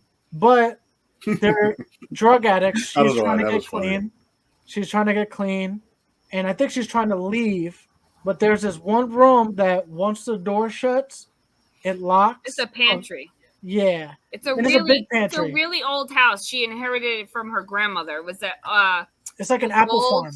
It's an old apple farm, yeah, apple orchard, and Yeah. she inherited it from her grandmother. But her grandmother didn't really keep it up towards the end because she was fucking old, and that's what people do. And I don't understand And that she was a heroin addict with her husband for a long time. She got out of rehab apparently, or halfway house or whatever. She has her 2 kids, and she's trying to clean up this house so she could sell it because she needs the money, and then she's moving to wherever the fuck. They don't specify. So what they do in a lot of the movies, since the movie is based on that damn room, they always do that little thing where she goes in a room, but she like keeps it open with her foot or puts a brick there, and they emphasize on the brick or the foot. Now, like, did you have the same thought I did? what? So the brick, when it was laid down on its side, underneath the door jamb, or you can turn it, and Where it it's longer? Yeah. where it's longer, and it won't Listen, I gave up be on sketchy. And I gave up on movies because once I seen that, I was just like, that annoyed the shit out of me. The first time I saw Okay. that, I was like, "Fucking turn the brick." You and dumb wouldn't bitch. you think? Well, this where like the suspension of disbelief, I guess, because it's like, okay, you are a recovering heroin addict, so maybe you didn't think of this. Because you're but- dumb. You but killed it's your like brain cells. you have a room in your house with 2 kids that locks automatically when the door shuts. Wouldn't you think to fix that? Like instead of like using your He didn't foot give or a a shit because brick. she like most addicts think, I just need to get the money and get the fuck out of here. Mhm. She was just trying to get the fuck out of there. Yeah. So she was trying to, she's trying to pack with a toddler and a newborn, essentially. Yeah. And it's chaotic. Yeah. And Her you don't have husband. her And it's husband- pouring and- fucking raining outside, apparently. So Is her it husband and her friend come No, there. it's not. I'm Oh. talking about in the movie, dumbass. Oh, Her, I wish it was pouring raining. We need some rain. yes. So it like Marissa said, yeah, they were trying to she's trying to pack up to leave, basically. Essentially, that's what she was trying to do. Her husband and a friend come over there. They're trying they locked her in a room, right? No, They kind of closed the door. Oh no, she was locked in a room. She has her daughter because the daughter can't do it. Okay, so she got locked in the room. The husband came and opened the door and he said, "Oh, you fucking locked yourself in here again." So apparently, this happened to her Yeah. a couple of times before. She hasn't learned her fucking lesson because she's fucking crackhead. I don't know. But he's looking for money. He knows that, this was her grandmother's place, and he assumed, old people got money stashed in fucking whatever, walls and books and what have you. And he went there trying to look for fucking money. And he has a dirtbag friend, like most junkies do. And apparently this dirtbag friend was a child molester. And she knew he was a child molester. So she's freaking out because she has 2 little girls. So she's like, get the fuck out of here and don't talk to my kids, type of thing. So then, Marissa's frustrated even just talking about it. because it's like such dumb shit. Because It is. It is. just, Okay, so you know what basically, it is? It's junkie mindset, and junkie mindsets fucking annoy me. yeah. Because she winds up. The husband comes there. They get into an Basically, argument. Yeah. And Locks her in then a room. he Shuts the room. locks her in the fucking closet again, or in the fucking room Pantry again. shit.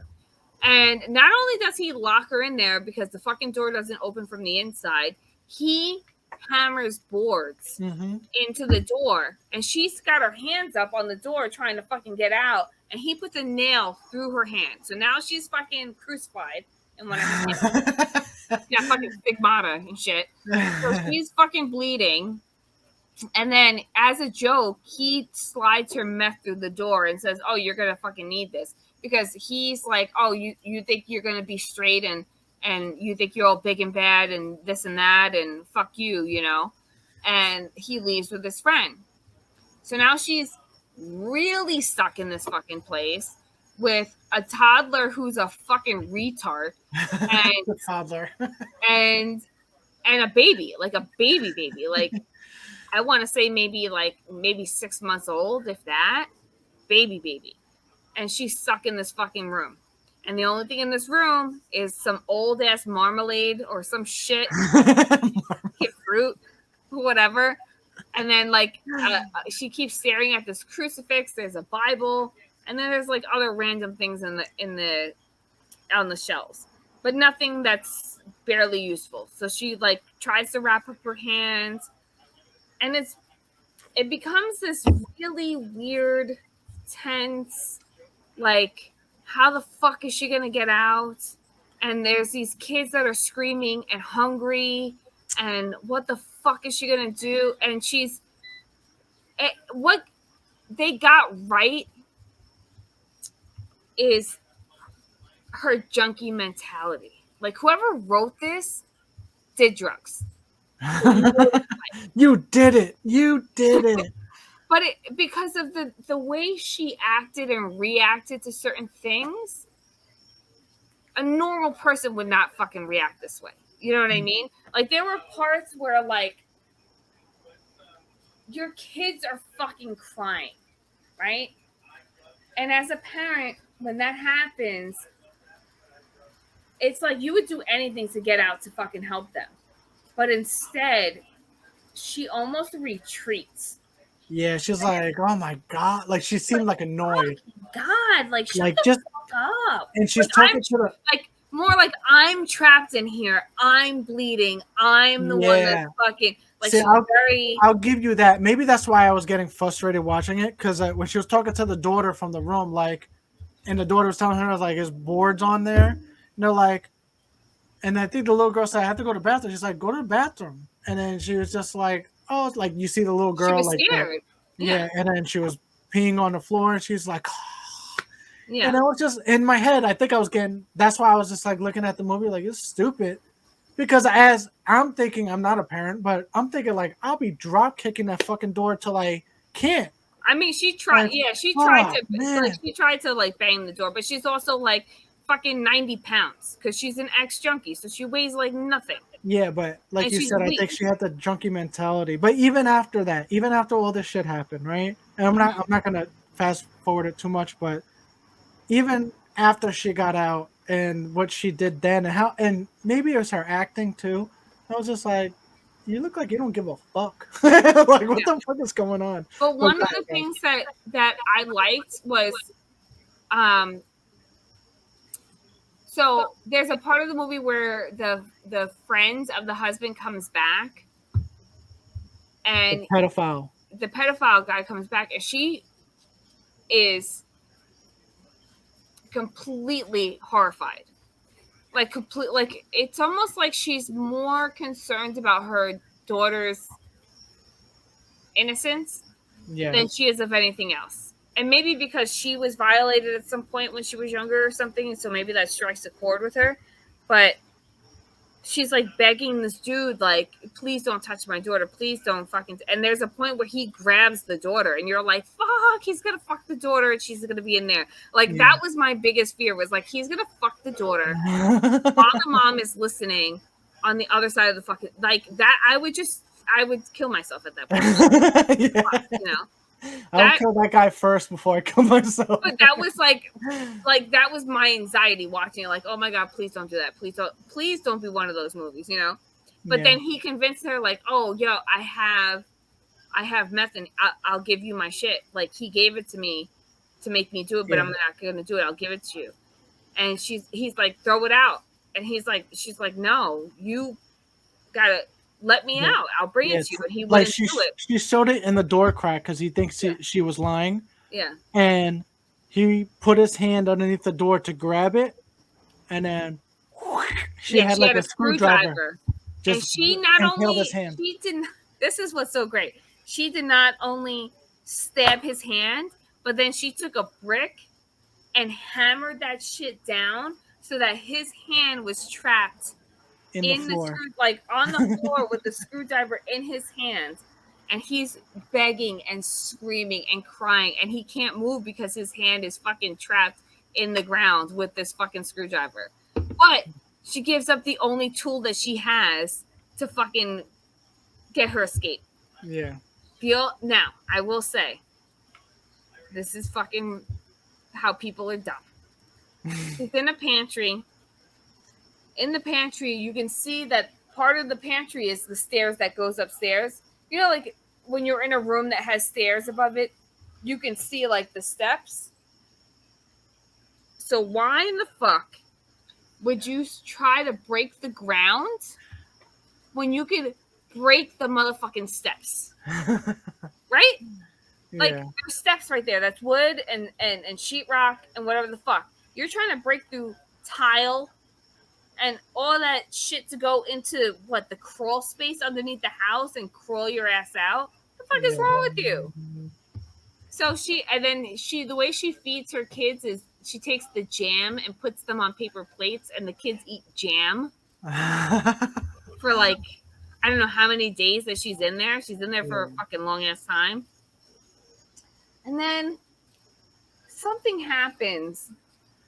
Yeah, I think the daughter turns on the upstairs tub, and it overflows, starts leaking in, and then she sees like a hole in the ceiling. No, before that happens, how does the fire happen?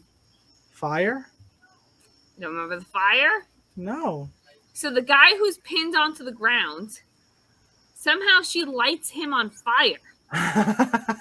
You don't remember that part? That was great. Oh my god. So he grabs the girl again. That's what it is. He grabs the girl again, and the woman finds either kerosene or propane or something and throws it on him and lights it. And I thought wasn't that after she gets out? No, that was before she gets out. She fucking burns him to death. He's screaming at the top of his lungs. And I'm like, how is this not burning the house up? How do you not remember him going on fire? Because I don't remember that. Because I remember his hand being in there. She escapes through the ceiling of the room because of the tub. Yeah. Then she goes down to see him, and he's just like laying on the floor. Yeah, because he's burnt to death. Well, he wasn't. Because obviously, after she gets out and takes her... The husband comes back. Yeah, but before that, she finds her kids, sees him, kicks him, whatever, takes the kids up to the room, and then leaves the kids in the room, and then tries to go outside. I'm trying to think, because it's all like a jumble. It's like a mix to me. Yeah, it's all a blur, because there's like running inside, running outside, breaking the fucking window of the car. It's like all kinds of stupid ass shit that happens. Yeah, like she breaks the window of the car, doesn't go in the car, grabs a bag for the food. Pouring rain. Yeah, then the bag rips. She leaves the bag. Yeah, and then goes back in the house anyway. And then the guy's alive.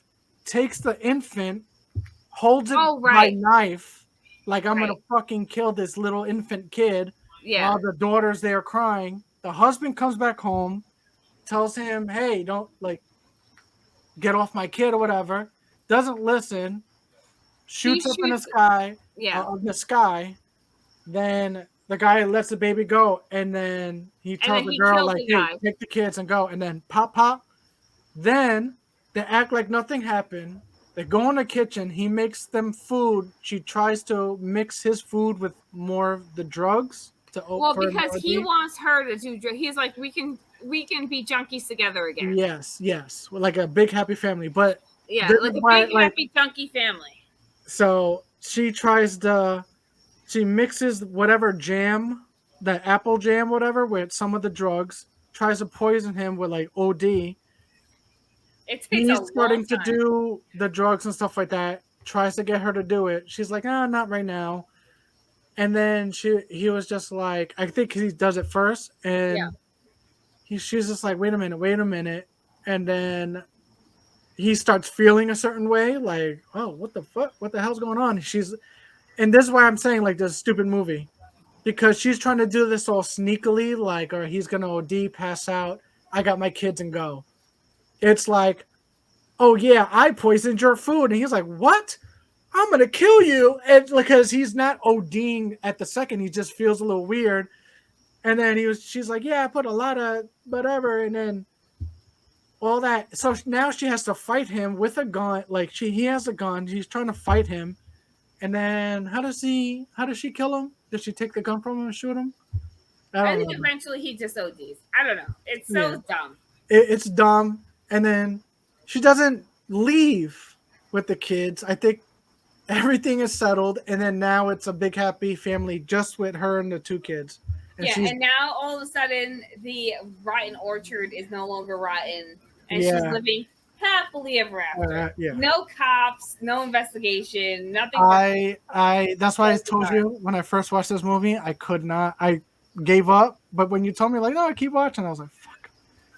And then I watched it again. I was just like, it's nothing but dumb shit. I was just like, all of it was just I dumb. just found it interesting because of the way that it was shot and the fact that it was in one or two rooms of the house. I Yeah, kind of liked it, and because I understand the junkie mentality in a way. yeah. Not that I understand it, but She's not saying that she was a junkie or anything.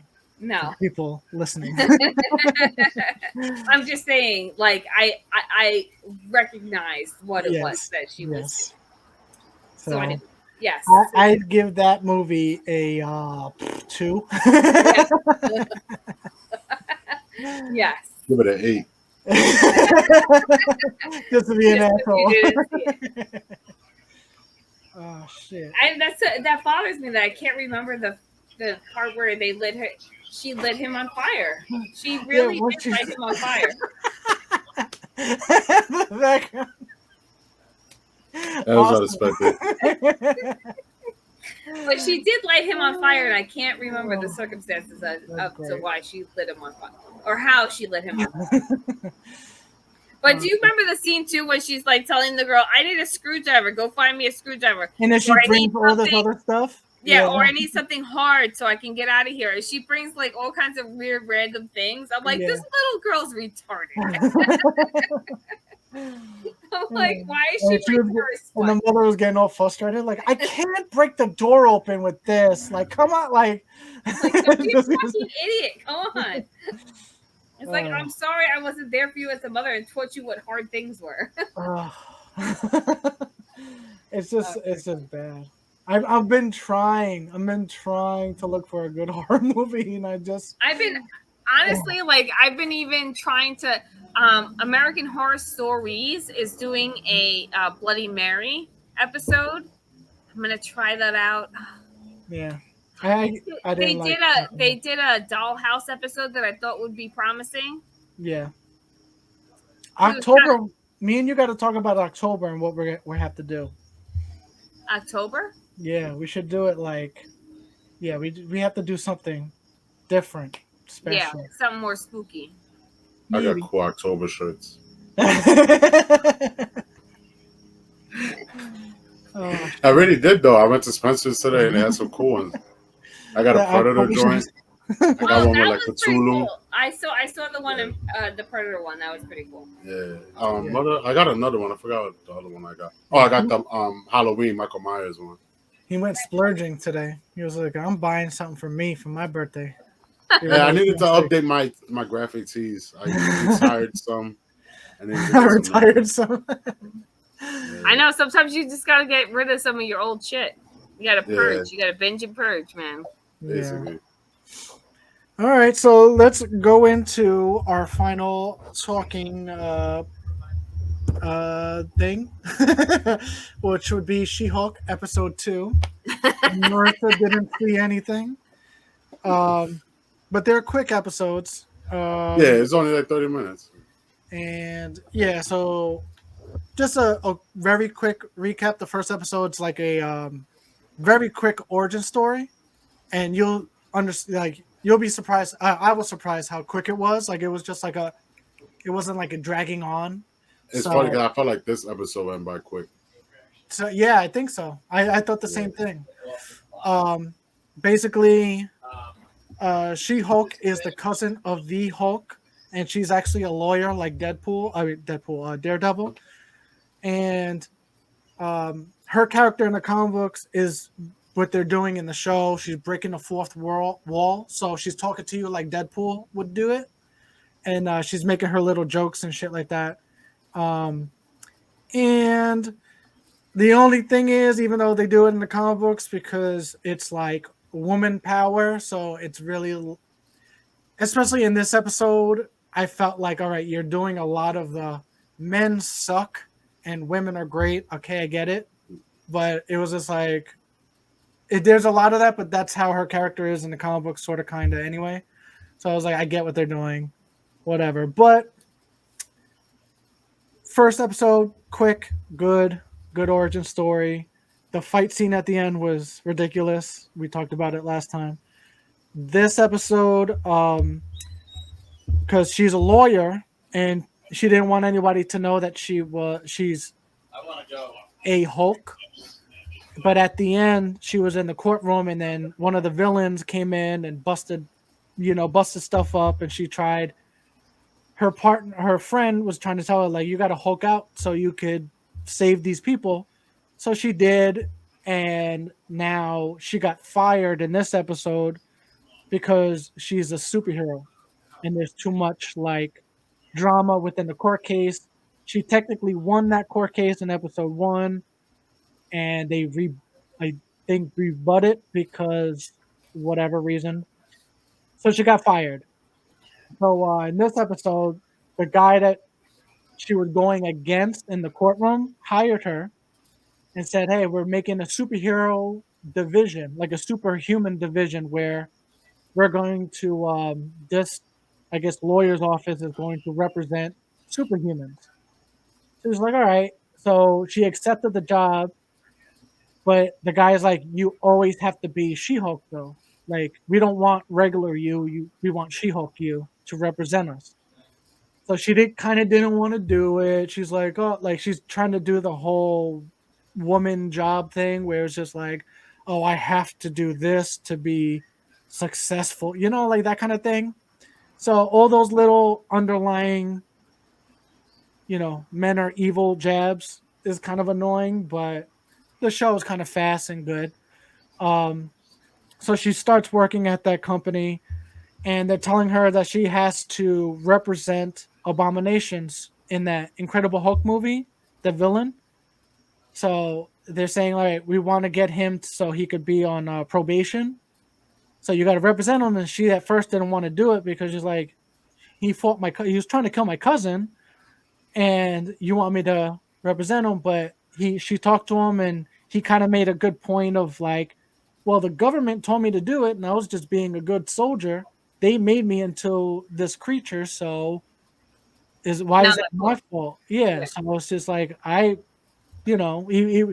he was like, it was funny because he was trying to play it off like I wrote every single victim a love letter kind of thing, that kind of thing. He So she's apologized.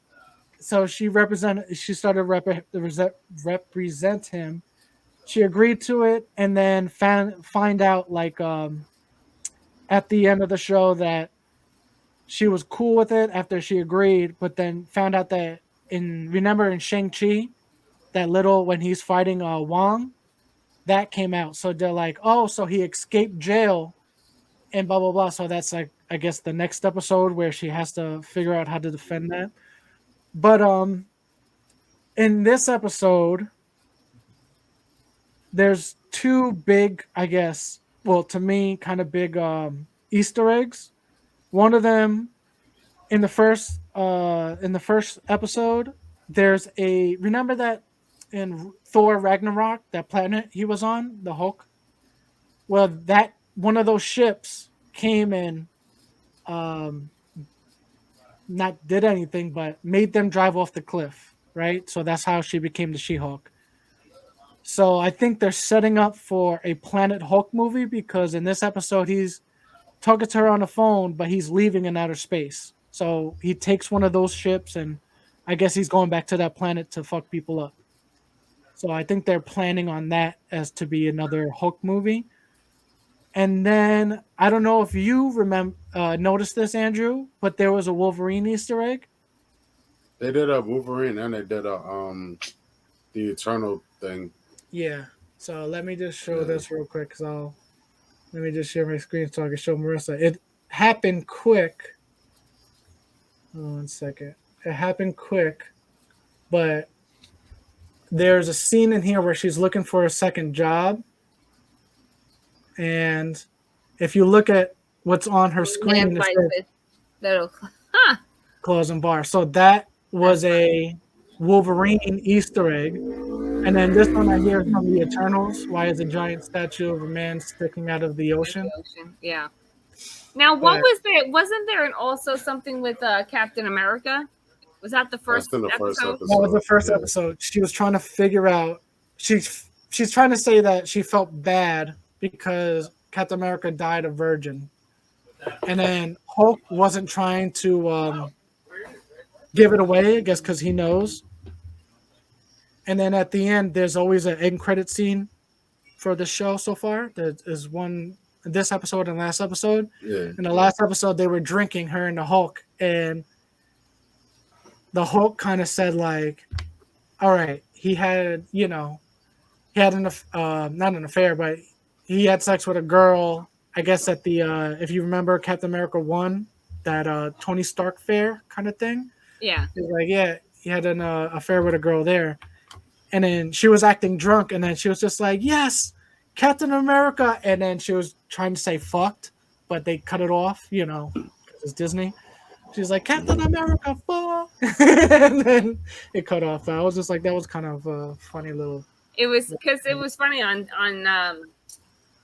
Twitter. He responded to that, and the way he responded, I was like, it was weird because I didn't watch the episode. So I wasn't sure, and I was like, wait, is he trying to say that he didn't like the episode because of the way that he wrote the tweet and like the emojis he used? I'm like, that's weird. And then what's his name? The guy who plays the Hulk responded, "I'm sorry, it was under extreme duress," or something like that. I think they're all just playing their character. They're all just having fun on Twitter. Yeah. I thought that was kind of cute. So, Andrew, what do you think about the episode? Nah, I mean, it was a good episode. It wasn't too crazy. I just more or less was trying to figure out where it's leading to. So now I kind of know where Daredevil's coming and at least where Wong's going to come in.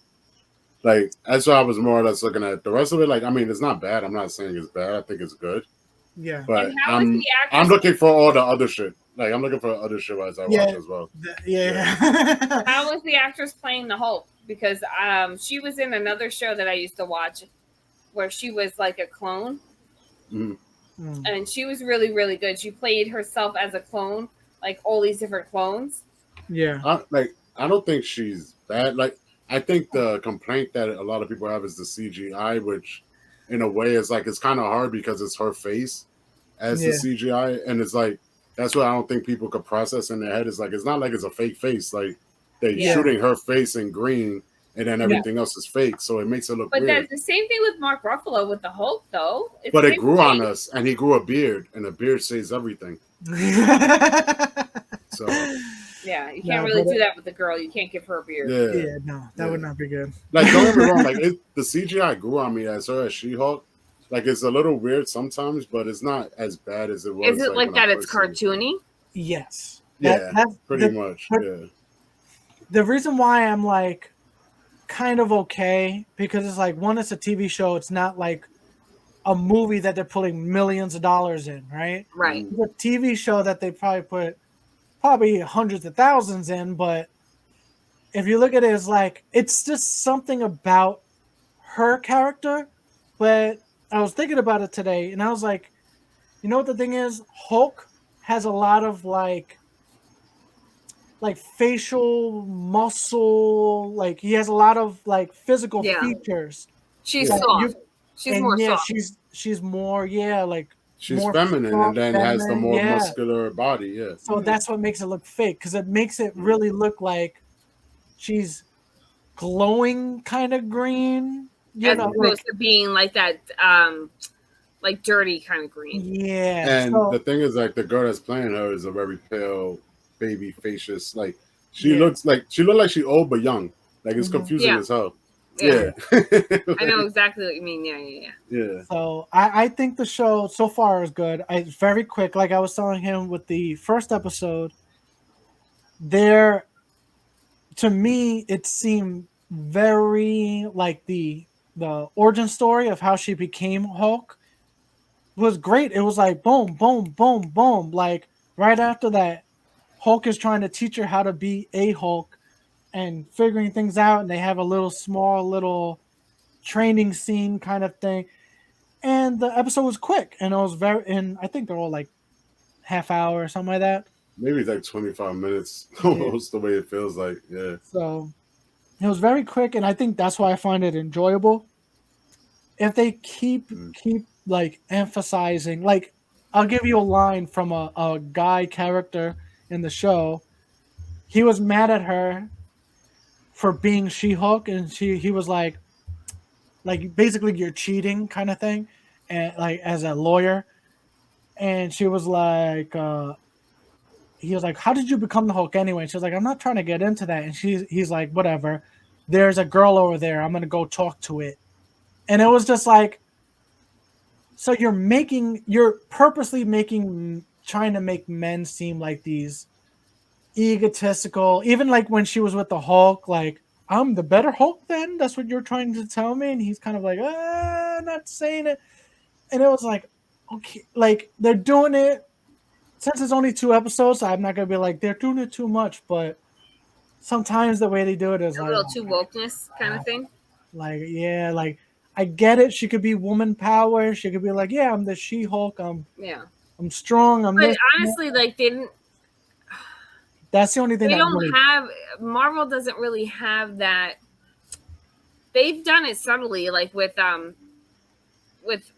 Widow and but that even with at the end of the day, any female thing with a female lead, I don't think I've ever watched a female thing where the girl is not the lead that she doesn't act like that. That's how that just is. Every female movie, Wonder show, Woman didn't shove it down your throat like that, though. Wonder Woman basically did, yeah. yeah. You think so? I Yeah. think I thought Wonder they Woman did it. I thought they did it well. I didn't think. But that they I'm not did it saying well. it's a bad thing. I'm just Yeah. saying I'm used to it. Like I know when I watch something where the female's the lead, Yeah, like it's she's supposed to gonna be a be like badass. men are assholes. It's gonna be very weird. Yeah, it's gonna. I'm not weird, but But- it's gonna be like that. Yeah, And I'm just used to it. Yeah.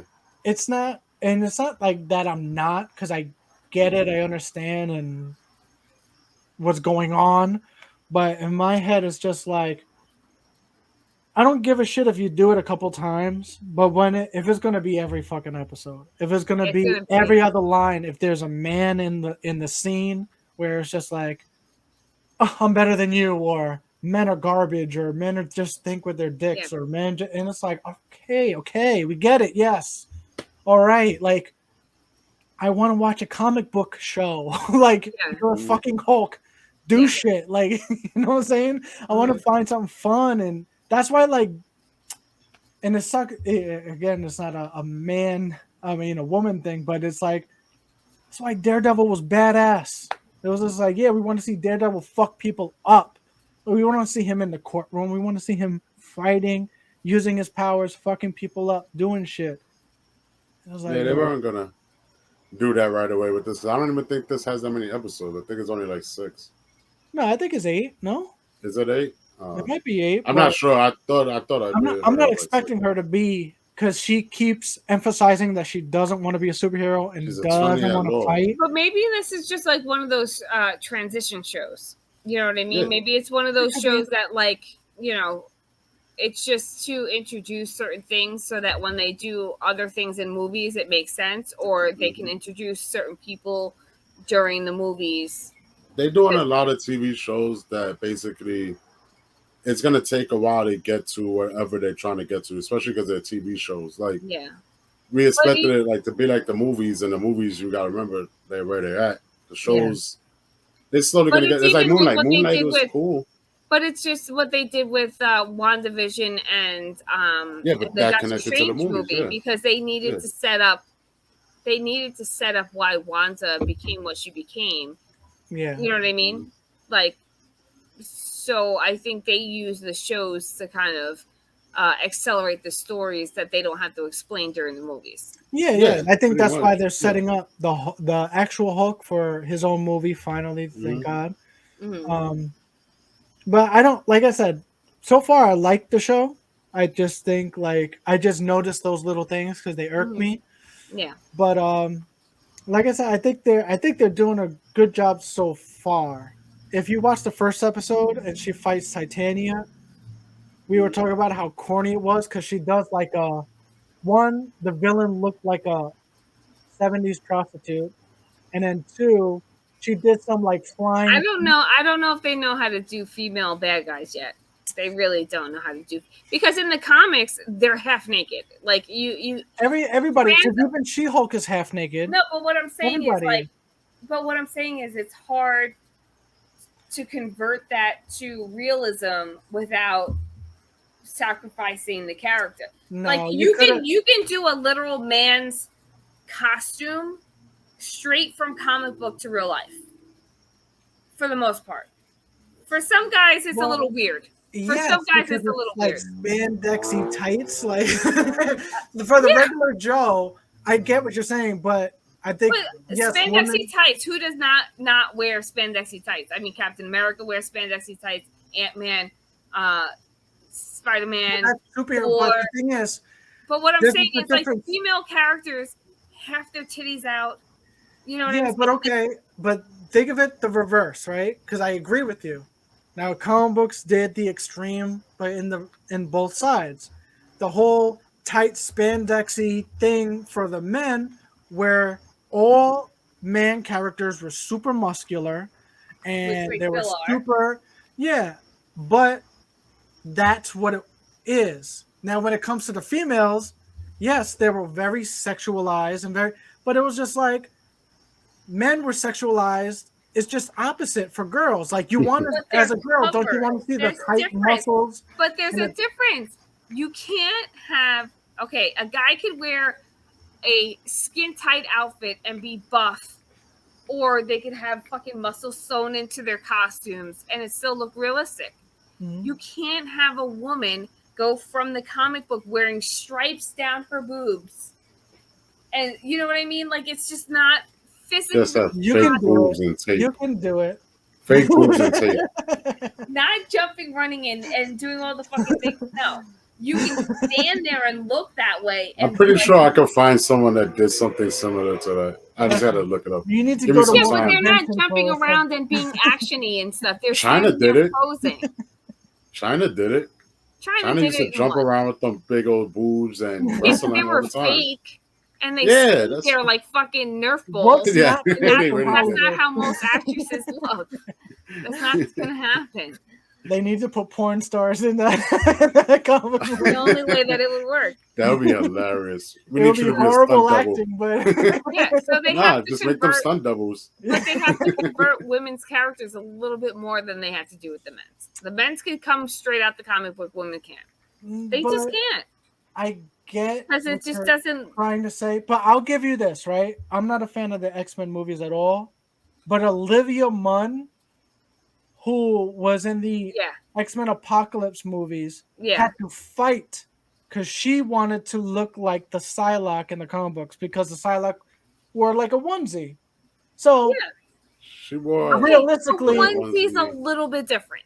No, yeah, because but her onesie when had her you're butt talking cheeks about out though. female costumes, usually they're onesies that Nine might times show out a of the lot of 10, their cleavage. boobs are out. 9 times out of the Yeah, 10, well, their that's fucking cleavage. boobs are out. That's cleavage. I'm not talking about. There's hardly any real comic book characters that just have like a strip over their stuff and they're just running around. But I'm saying for like, But I don't think She-Hulk was. She-Hulk She-Hulk. had no. She-Hulk had a onesie. She-Hulk had a onesie. What's the one with the white that I'm imagining? Like that I've been seeing. There's like a.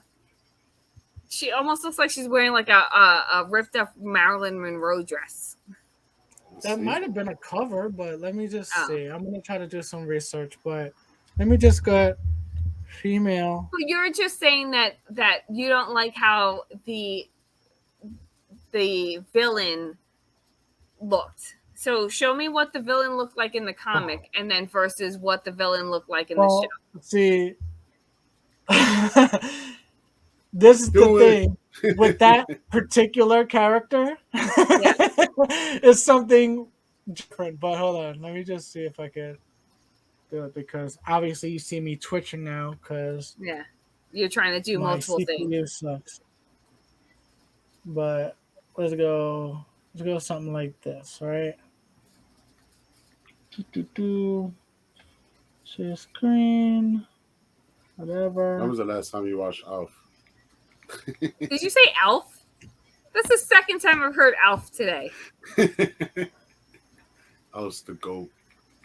I would have definitely got a Funko So if Pop. you look, see, she wear a onesie, Okay. right? With Doable. most girls wear onesies or tights. Let's go here. It's another one. See, it's just tights. Miss Marvel had a Okay. onesie.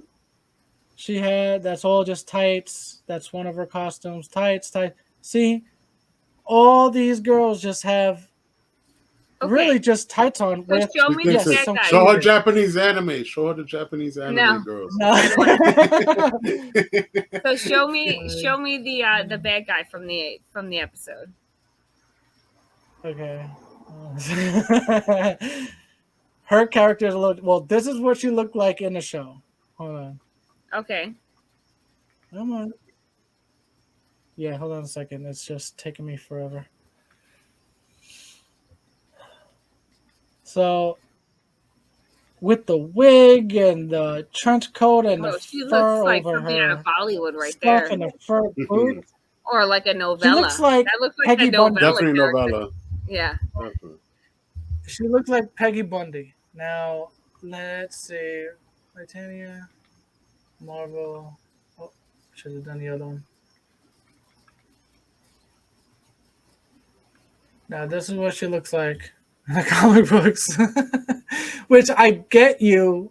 I know they couldn't do something like this in the show, but maybe That's you could have actually had fun. something similar. Yeah. You know, like Yeah, because you could have done the big you boots, could have done but had like a bodysuit. You know what I mean? It could have been a bodysuit. and the spikes. Yeah, see the spikes around there. Yeah. They could have done stuff like that. Like this one more looks like a onesie with the spikes on her. So they could have done something Why like did this she to make do it the look a spikes? little bit more What is cooler. that face right there? Who is that? That looks. This one? I have no idea. That's the actress that's playing the character. No, it is not. That's her. Yeah, it is. That's Why the is her actress eye that's all playing the jacked up? character. No, she's winking. She looks ridiculous. I think this is her. That's the picture. Yeah, because she was in This that is her. show. She was in another show that I used to watch about heaven and hell. But Yeah, I Yeah. don't know. All right, whatever, guys. Whatever, guys. But I want you to watch the show and watch next week, and I then we'll will. come back together and we'll talk Okay. about Orphan First Kill Yeah. and episode 3 of She-Hulk, Yeah. and And then maybe maybe some Andrew other will terrible watch. horror movies that we can make Andrew watch. Well, he has to watch Orphan. Watch Orphan I'm First Kill. surprised y'all don't want to talk about Game of Thrones. Oh, that we have to do because I did watch the first episode of Game of Thrones. So Was it good? Because I didn't even give it a try. I gave No, the up. first 20 minutes sucked, and I gave up on it. You don't give out. You it's don't a even give anything a prequel. shot. It's a prequel. The first episode just sets up for who's involved and what the power structure is, and then it kind of devolves from there. Before we go, I wanted to ask you, Andrew, when Abomination was saying that he wants to get out of jail so he could go and meet with his 7 pen pals, that's going to be the Thunderbolts. So who do you think are the 7 people that are going to be in the Thunderbolts? Like actors?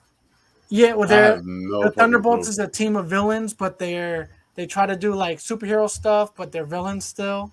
Okay. So in this episode, when he's talking to Abomination, well, She-Hulk's talking to Abomination, he keeps bringing up these 7 pen pals that he had friends in jail that are pen pals. He's like, I want to get out so I can hook up with them. Oh, so you want to know what 7 characters are going to be his 7?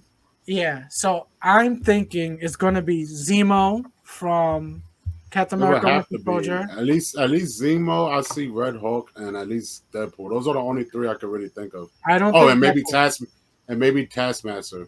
Maybe. I think it's going to be Zemo, the sister of Black Widow. Okay. Taskmaster, Ghost from Ant-Man, U.S. Agent, and then the other characters I don't know because you have Agent Carter, that was Agent 13 that seemed kind of bad in the Captain America Winter Soldier. You got Armin Zola, which is the computer from Civil. But I don't see that happening from the Winter Soldier movie.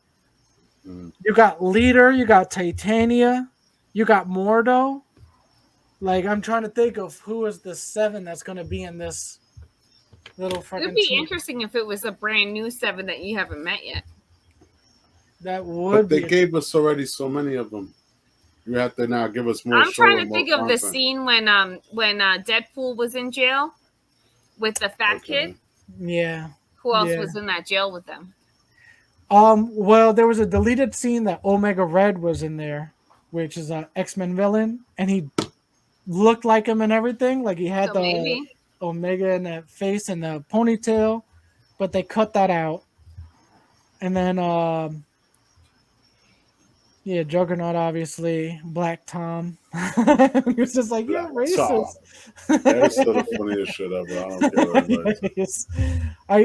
it's funny when you see it in that cartoon, but then when you hear it, like, actually said, it's like, it's fucking hilarious.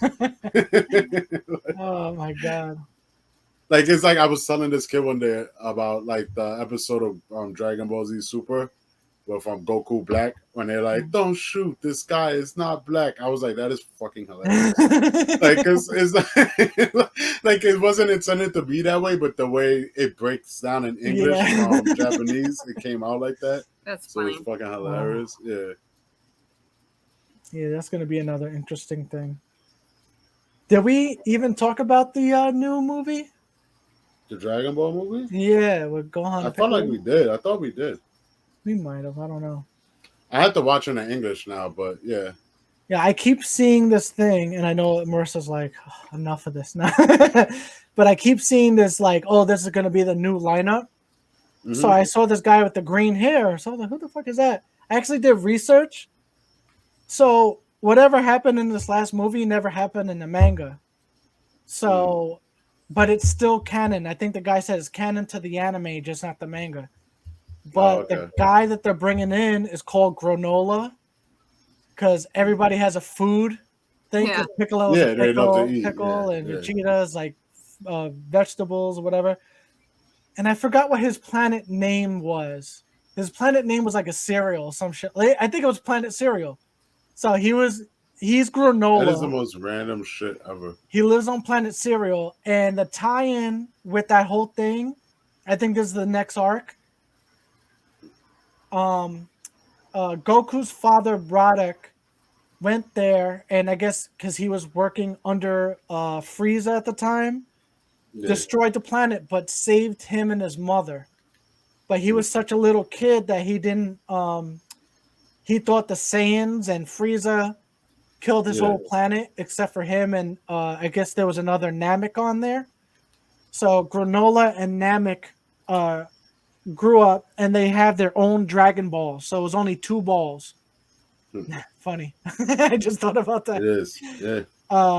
So he asked his dragon for like to be the strongest in the universe, and the dragon said, "No, I can't make you the strongest in the universe, but I'll make you the strongest of your potential that you'll ever have.